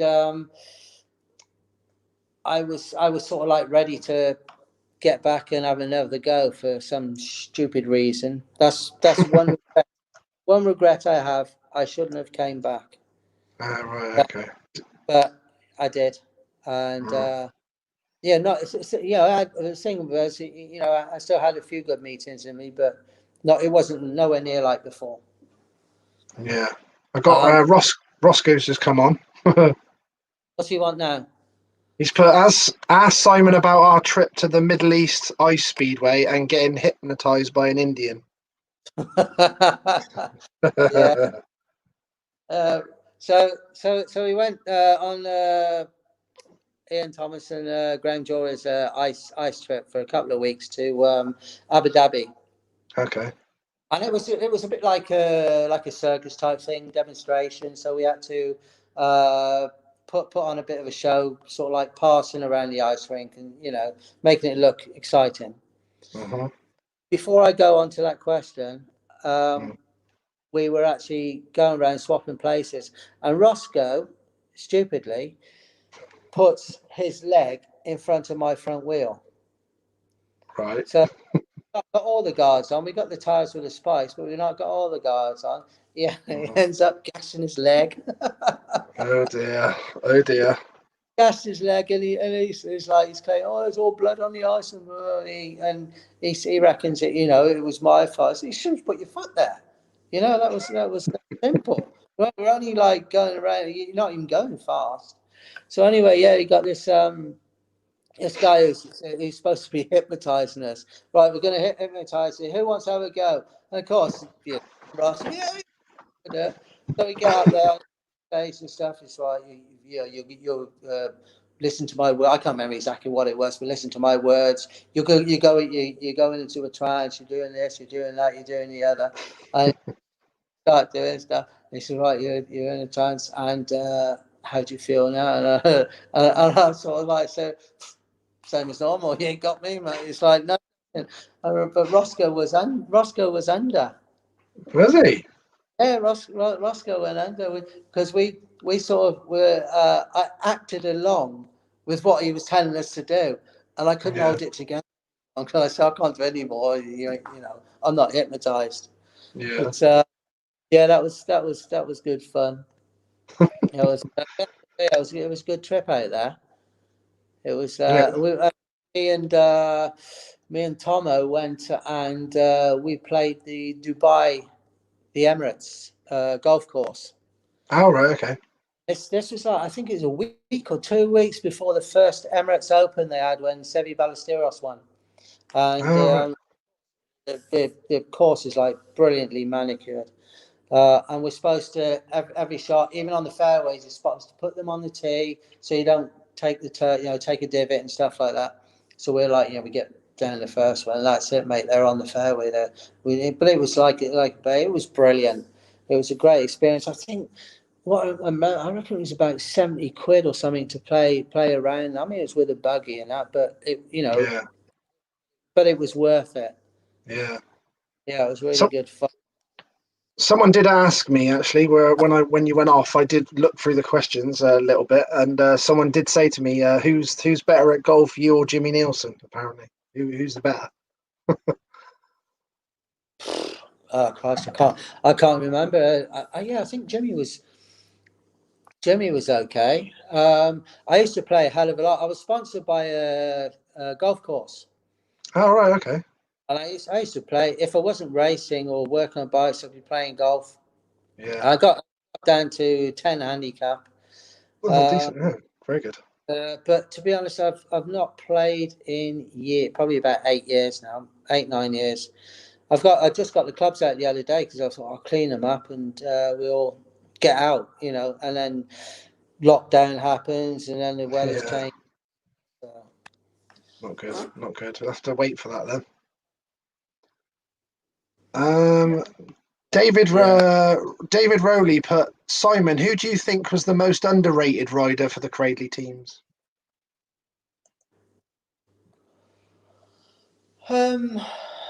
Most underrated. I don't know. I guess if I had to pick, I get Finn Jensen never really got the recognition that he deserved. He was always a top man, a top rider, but the problem is it's like when I first went to Cradley. A line up again, they used to have second halves. Yeah.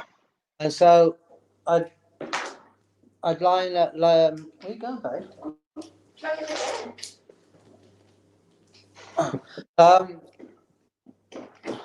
Sorry, my phone battery's going a little bit low, so I'm just going to pop it in. Can I have another gin, please, babe? So yeah. When I went to Cradley, what was that?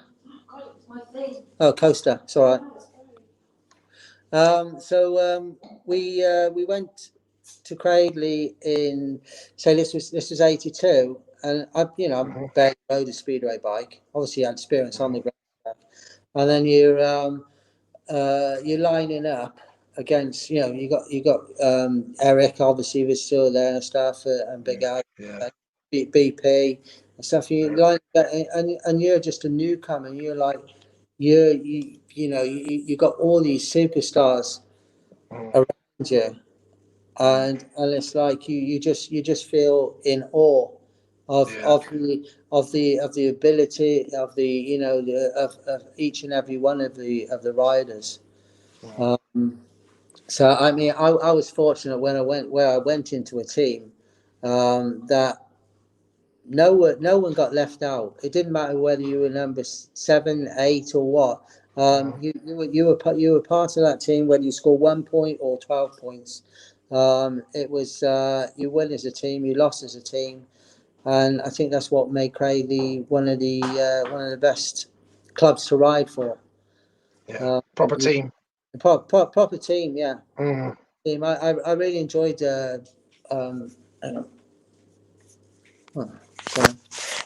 Yeah, really enjoyed my time with them. But as far, yeah, I would say maybe Finn Jensen would had a bit more recognition, but he wasn't left out, you know.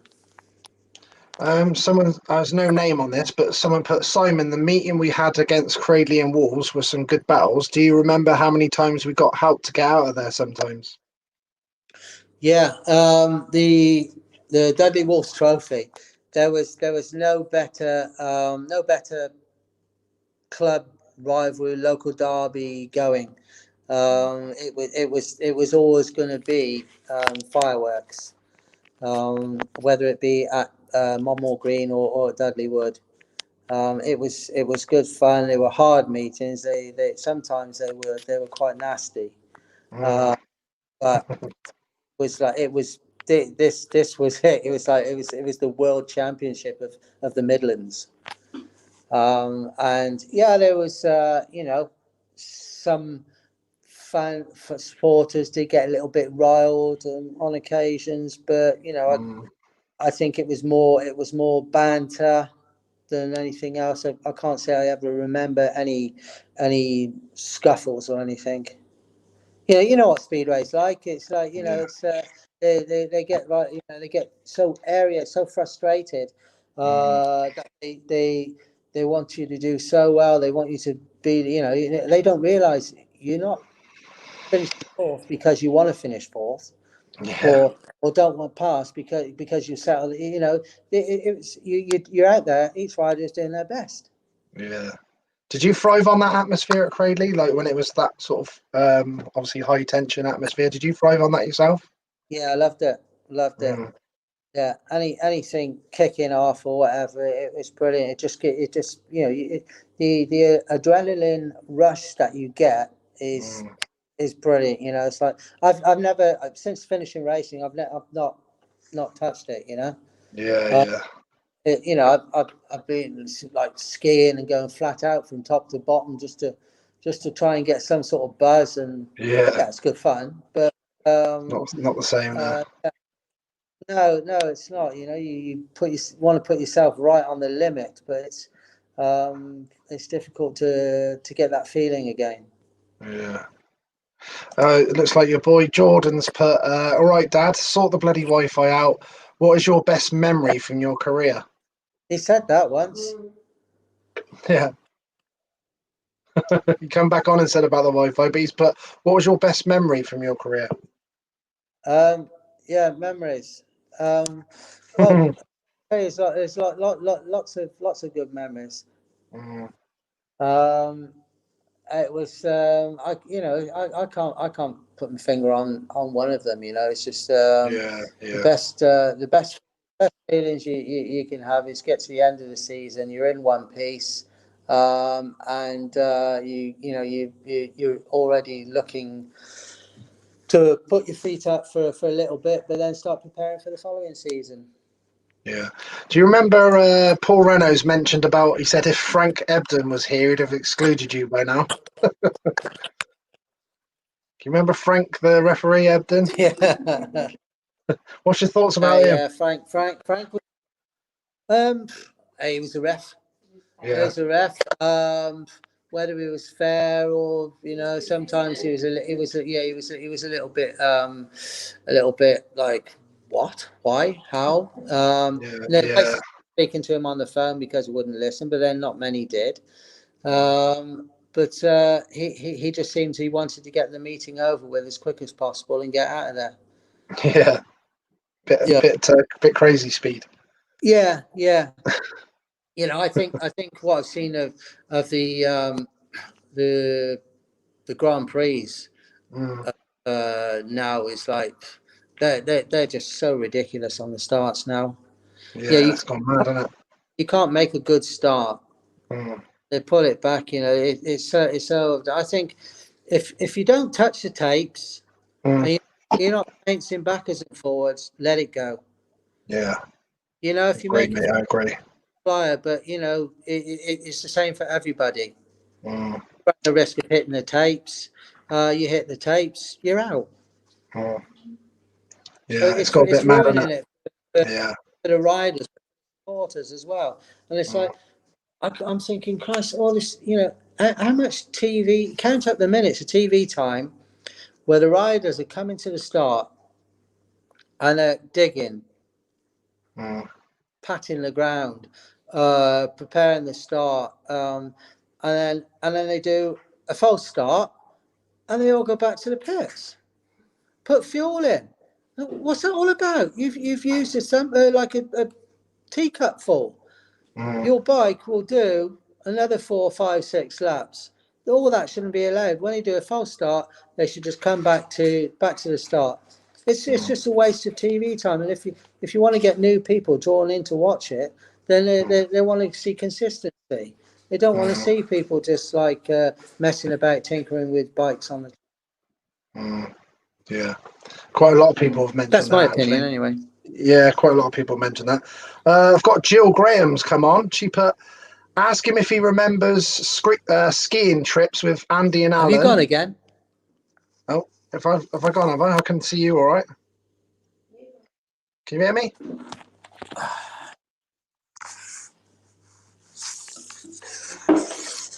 Any better?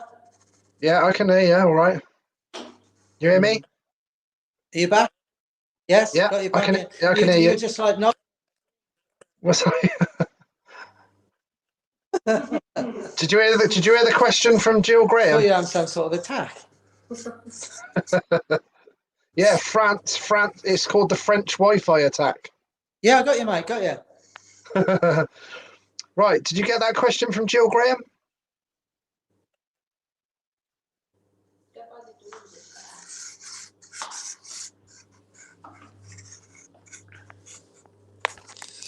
Are you better? Yeah, I can hear you. All right. Can you hear me? Yeah, I've got you. Okay, cool. Did you hear that question? I don't know if you heard the question from Jill Graham. No. Jill Graham said, ask him if he remembers the skiing trips with Andy and Alan.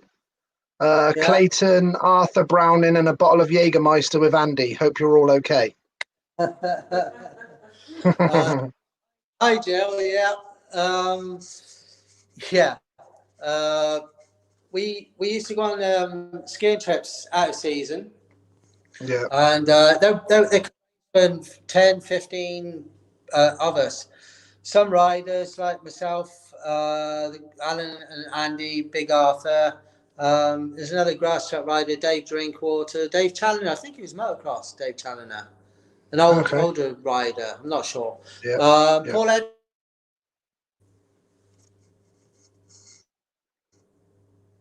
Are you back? Yeah, I'm back now.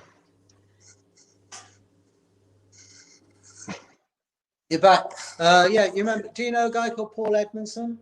Yeah, the Enduro World Champion and all that. He did. Yeah. Did he go with you guys as well? Paul, yeah, he went with us. He was Enduro World Champion or something, wasn't he? Yeah, multi-world champion. Yeah.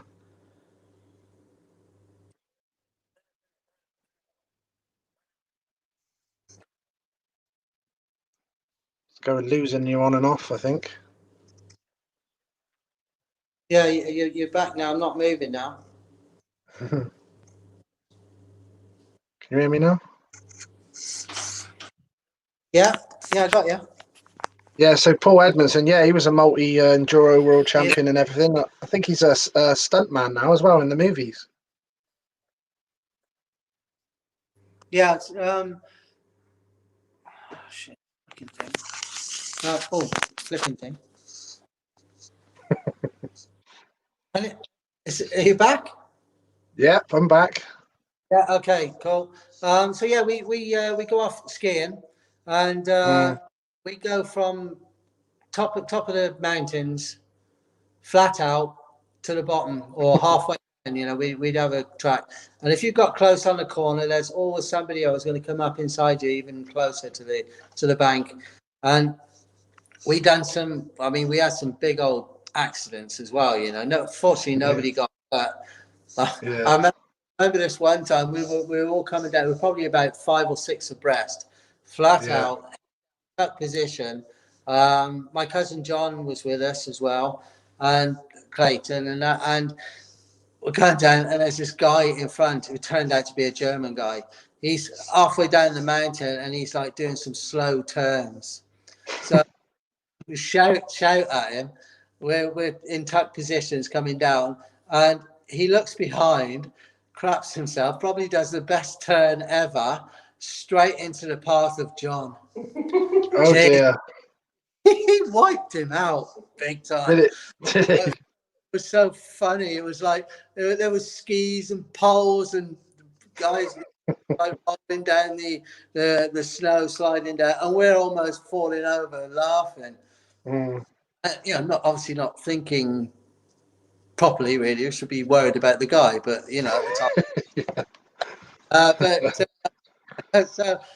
anyways, we pull up and shout, "Are you all right?" Yeah, he's all right. But John had to go back because his ski come off. He had to go back up the mountain, sidestep up the mountain, to get his ski.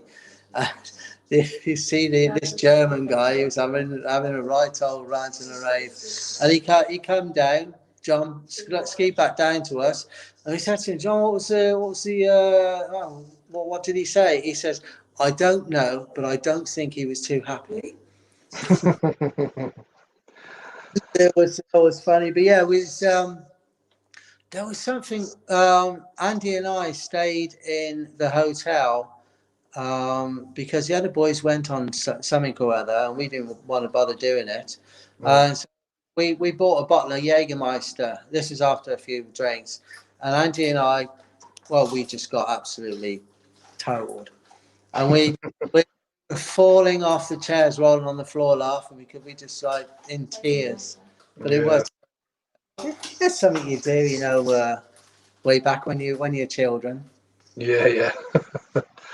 I thought someone might bring this up, but someone's mentioned Lucas. He's put Simon after the Gunderson crash in '89 in the World Team Cup final. Did you think about stop him with Speedway? No. What was your memories of that day? I don't really think about it. I don't like to think about it too much. No. If accidents happen, and fortunately they're not many like this.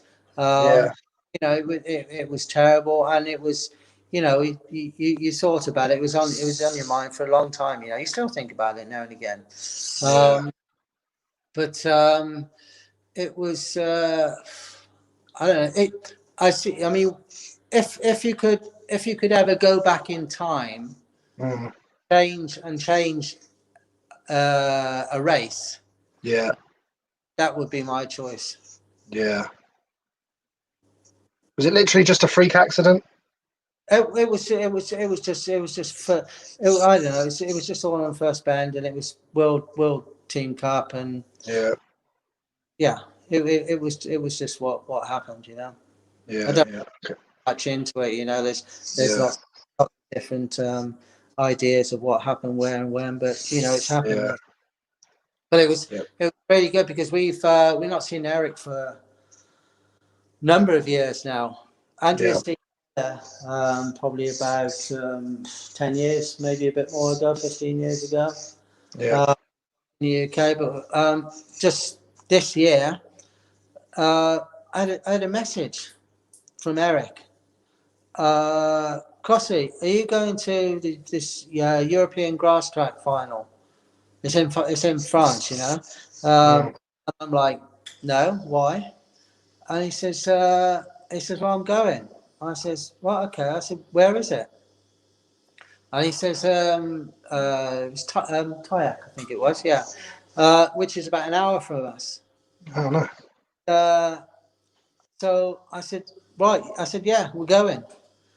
So what we did, he was coming down the day before, staying at a hotel just down the road, going to the meeting the following day. So I said, we'll meet you the day before. We'll come stay in a hotel, and then so we did that, and then it's like about 10 minutes later, Crossy, this hotel, they can't understand what we're saying. Can you book it for us and stuff? So I backed onto them. Yeah, booked it. Yeah, all okay, sorted. Great, mate. You're a star. Thanks. And then back again. Crossy, he says, have they got a disabled room? I see they got disabled. Can you get me a disabled room? I said to him a few expletives. I said, Yeah. anything else you want, you know? And he says, he said, that's it. He said, I love you. Bless. We did that, and we met up and had a great time. Marcel Gerard was there as well. Jimmy, who's Eric's mate, and Rolf, who came with Marcel. So we found a restaurant, had a couple of beers, just chewed the fat, and next day they went to the grass track, and Andrew and I just drove home. All right, so that was a good old time then. It was great. It was really good to catch up. Yeah, I mean, Yeah. we'd seen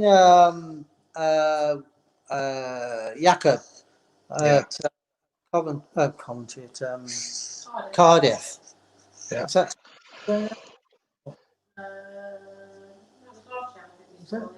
we went last year, and we saw Jakob, and Jakob said, "Costa, you got to come over to Voyens and stuff and watch the fight. He said, just tell me you're coming, I'll sort you out," and blah blah blah. And we're like, yeah, okay. And so we thought about coming over because we want to go and see Helen and Eric. Yeah. So we'll tie it in. That sounds like a good idea. But obviously, you know, with everything that went on, it was we weren't able to get there.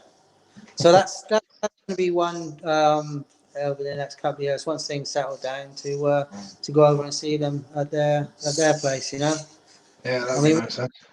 We used to spend. I mean, when we were at Cradley, spend evenings there over at their place. I mean, it's like Eric is like he's a total professional, but he's totally one of the boys, and he enjoys having a laugh and a drink, and he's one in a million, you know.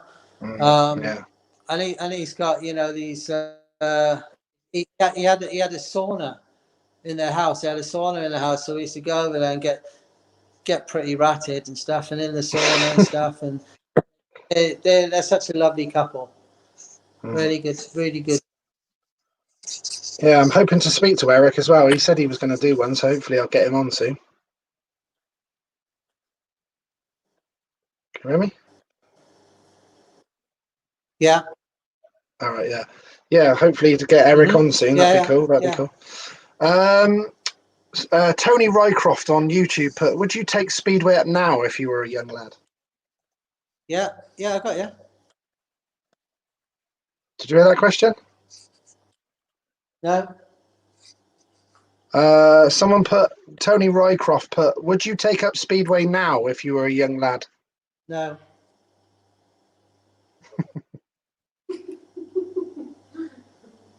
No? No, I think I don't know. No, I don't want to go into it and say this and the other. I mean, but you know, I'm just looking. But no, I wouldn't. No. All right, fair enough. I got Graham Hurries come on. Paul Hurry's dad. Always good to catch up with Simon when we're down the south of France. Such a great rider on both Speedway and grass. Which one did he enjoy the most, Speedway or grass? From Graham Hurry. Hi, Graham. It's always a pleasure to see you as well. I don't know. I either. I think grass track was more relaxing. Mm. It was more of a day out or evening out. Obviously, if it's a night meeting, but Speedway was, it was like Speedway was my job, and grass track was just a bit on the side. Yeah. Not saying like no, it sounds, but yeah. I got Amy Jenner. Never heard of her. She said that it was like the what did you say we called it? Something like, she said mentioned about the Wi-Fi or something. She said it was like prehistoric days or something. She's put, if you could relive your youth, would you have done it all over again? No.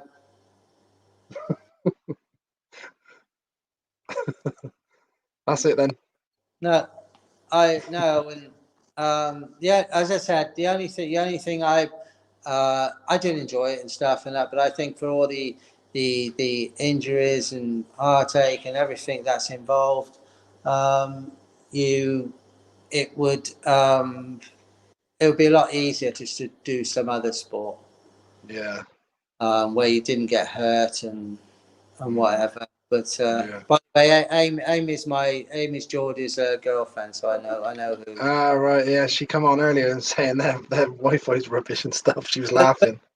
But obviously, Andrea's like looking a bit despondent there. She obviously I wouldn't have met Andrea if I wasn't doing it. So Yeah, exactly that. Yeah.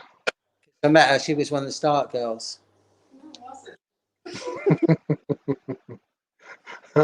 Oh, I've had Phil Morris come on as well. Okay, yeah. Hi, Phil. He's put, ask Crossy, what's his secret for looking mid-30s? A fuzzy camera. Yeah. That was brilliant. Oh. Does my hair look all right, Phil? I'm to gel it. What riders did you look up to and idolise when you were young then, Simon? I didn't. No? No. I think I sort of touched on this question earlier. I wasn't Didn't really want to do it. No. I came into it, and when you come into a team like Cradley of superstars, there's not one single person you look up to. You're just in awe of all of them. Yeah. I think in some ways I was spoiled when coming into a sub, but I wouldn't change that for the world. Yeah, yeah. Was there any sort of grass track guys you looked up to then when you were in that? No. No. If there was one, yeah, I guess what the only one would be Wiggy. Oh yeah. Just wanting to be on an even keel with him, and to be able to compete with him, and but he set the level, and you had to raise your game all the time. He was always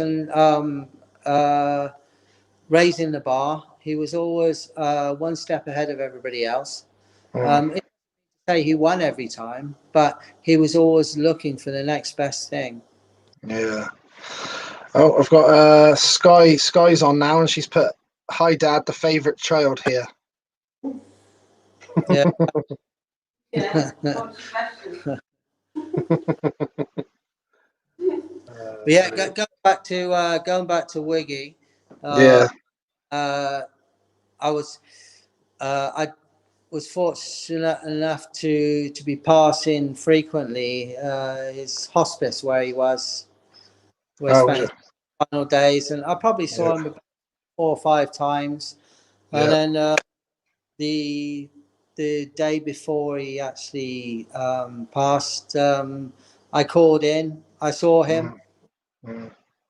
He wasn't. He was asleep. Ollie was there, Julian. They were all family and really close friends there. Yeah. He passed away the next day, so Very sad. Yeah. it was very sad. But I'm just pleased to made the effort to go and see him, even if he didn't know I was there. Yeah. Yeah. It was nice, mate. Anything else you want to add? What else? What else could we add? Did you have superstitions? A bit of gin to this tonic. Superstitions? No, not really. No? Yeah. No. I did at one time.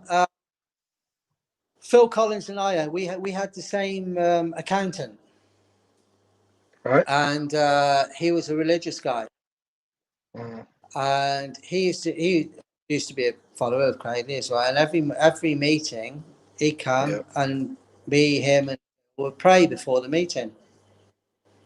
Did you? And I used to,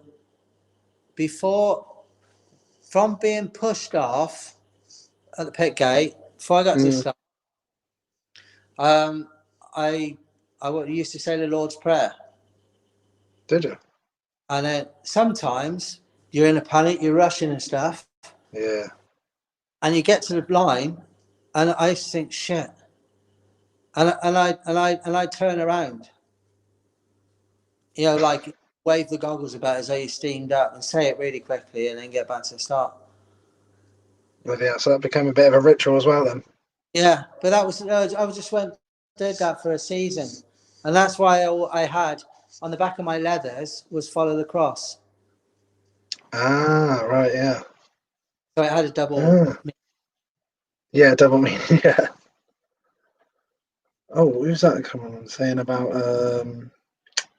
Robert Dartnell has put, Simon, do you remember when you came to Switzerland with me and you demonstrated my equipment to the Swiss police? Where they put you through a forensic document examiner.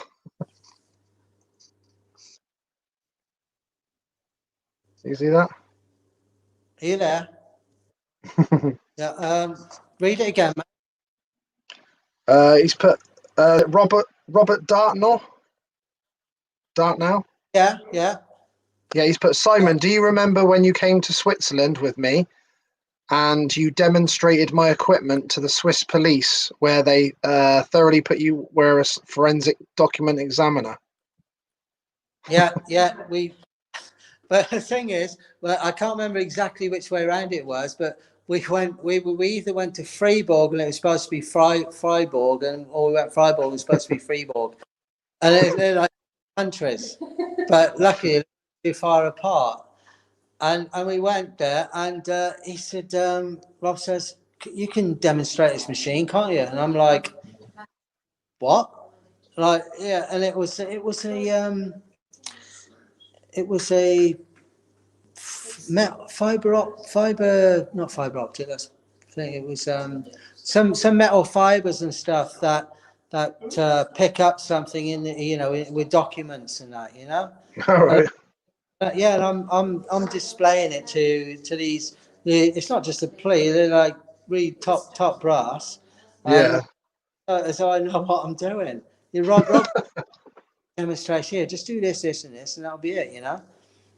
That's brilliant. Yeah. It was. He was so good at his job. He bought the company. Oh, did he? Yeah.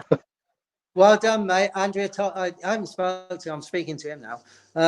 Really pleased for you. He's done really well, and I'm really pleased. He's got what he's all wanted for a long time. Okay, that's nice. I got Debbie Evans. She put, Lee Ashby, can you ask Simon who his best rival was? Debbie and Mick Evans. Debbie and Mick. Mick used to be machine examiner at Cradley, and Debbie obviously. Oh, right, okay. Daughter. Yeah.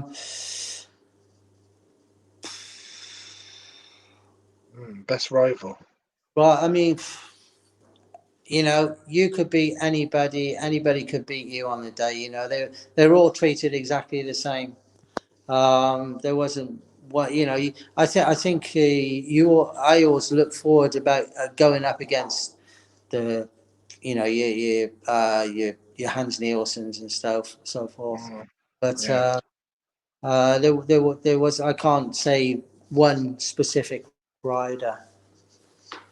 No. Robert come back on and said, "Cheers, Simon." By the way.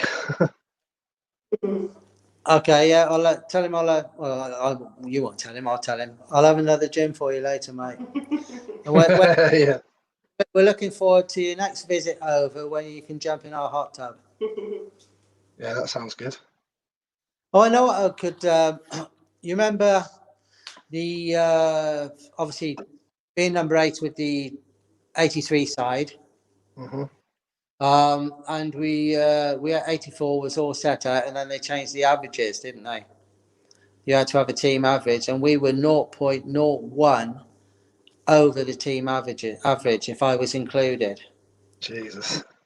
They wouldn't let it go, Yeah. and for the first month, there were some mysterious Eric Gunderson's touching the tapes and Big Al breaking down, but still managing to win meetings.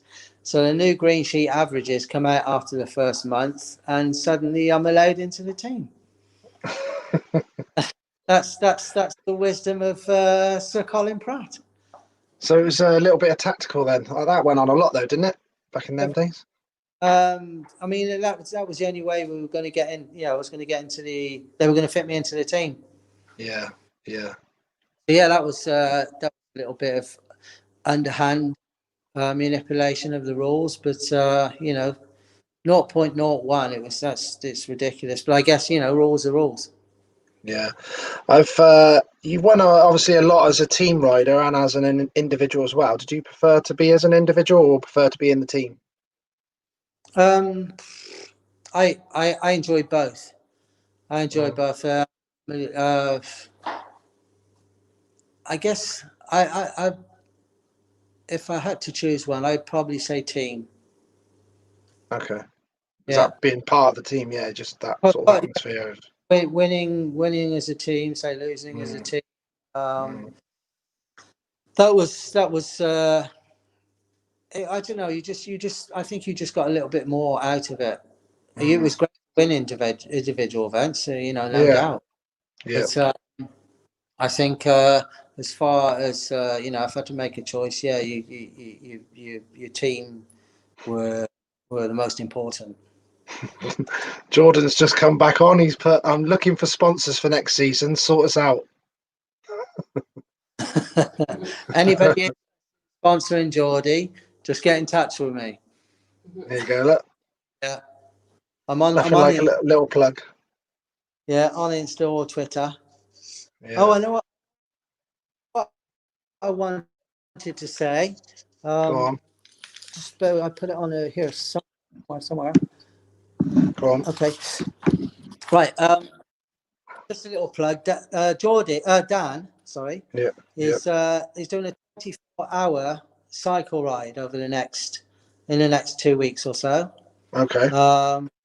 24-hour cycle ride, and he's raising money for this for Sophie. Is 13. No, she's a 9-year-old, and she's battling a rare soft tissue cancer. It's called anaplastic sarcoma. Okay. What he wants to do is him and his mate and a couple of others, 24 hours. If anybody interested in donating just a little bit of money, doesn't matter how much, get in touch with him and go onto the site through his his Instagram account at Dan Runs About. Okay, so that's on Instagram. And it's on Instagram, yeah, and they'll be put through to the Just Giving page. Okay, cool. Just to help little healthy out. You know, it's illness at any age. You know, but yeah. Yeah, exactly that. Yeah. Okay, cool. No worries. You got that out there. So,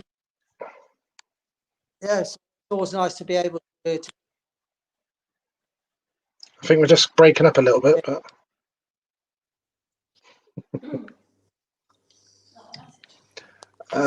Simon Are you Corbett still there, said, Lee?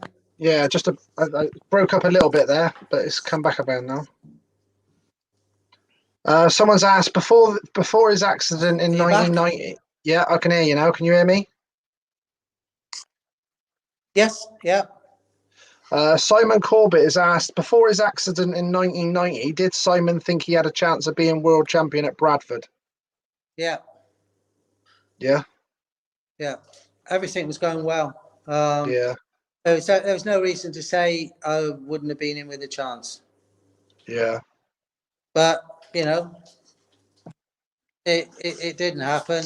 I'm not losing any sleep over it. I'm just, Yeah. to be honest, I'm just pleased that I'm able to be walking around Yeah. Yeah. as in, you know, normally. You know, there's plenty of other guys who have suffered with accidents and stuff. Yeah, I'm just pleased to be in this position. Yeah. Yeah. Is there any shout outs or anything you want to add before we go? Yeah, Sky, can you clean your room?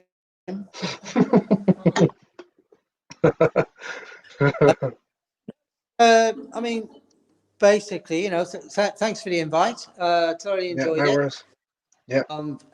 Anytime you want to do something else, maybe in collaboration with some other riders or something, give me a shout. Yeah, definitely. But just no, I look forward to seeing supporters around at some point in Yeah. the near future. Hope everybody stays safe, and let's all have a big party when Trump leaves office. Yeah, exactly that. Yeah, Well, I appreciate your time anyway, Simon. you're welcome. You're welcome. Thanks, mate. Hi to everybody, as I say, and we'll look forward to seeing you soon. Yeah, no worries, mate. Take it easy, and thanks to Andrew as well. Okay, no worries. You're welcome. Thank you. Cheers. See ya. Cheers, Nice Simon. Thanks a lot, mate. Bye. Cheers. Cheers, mate. Bye.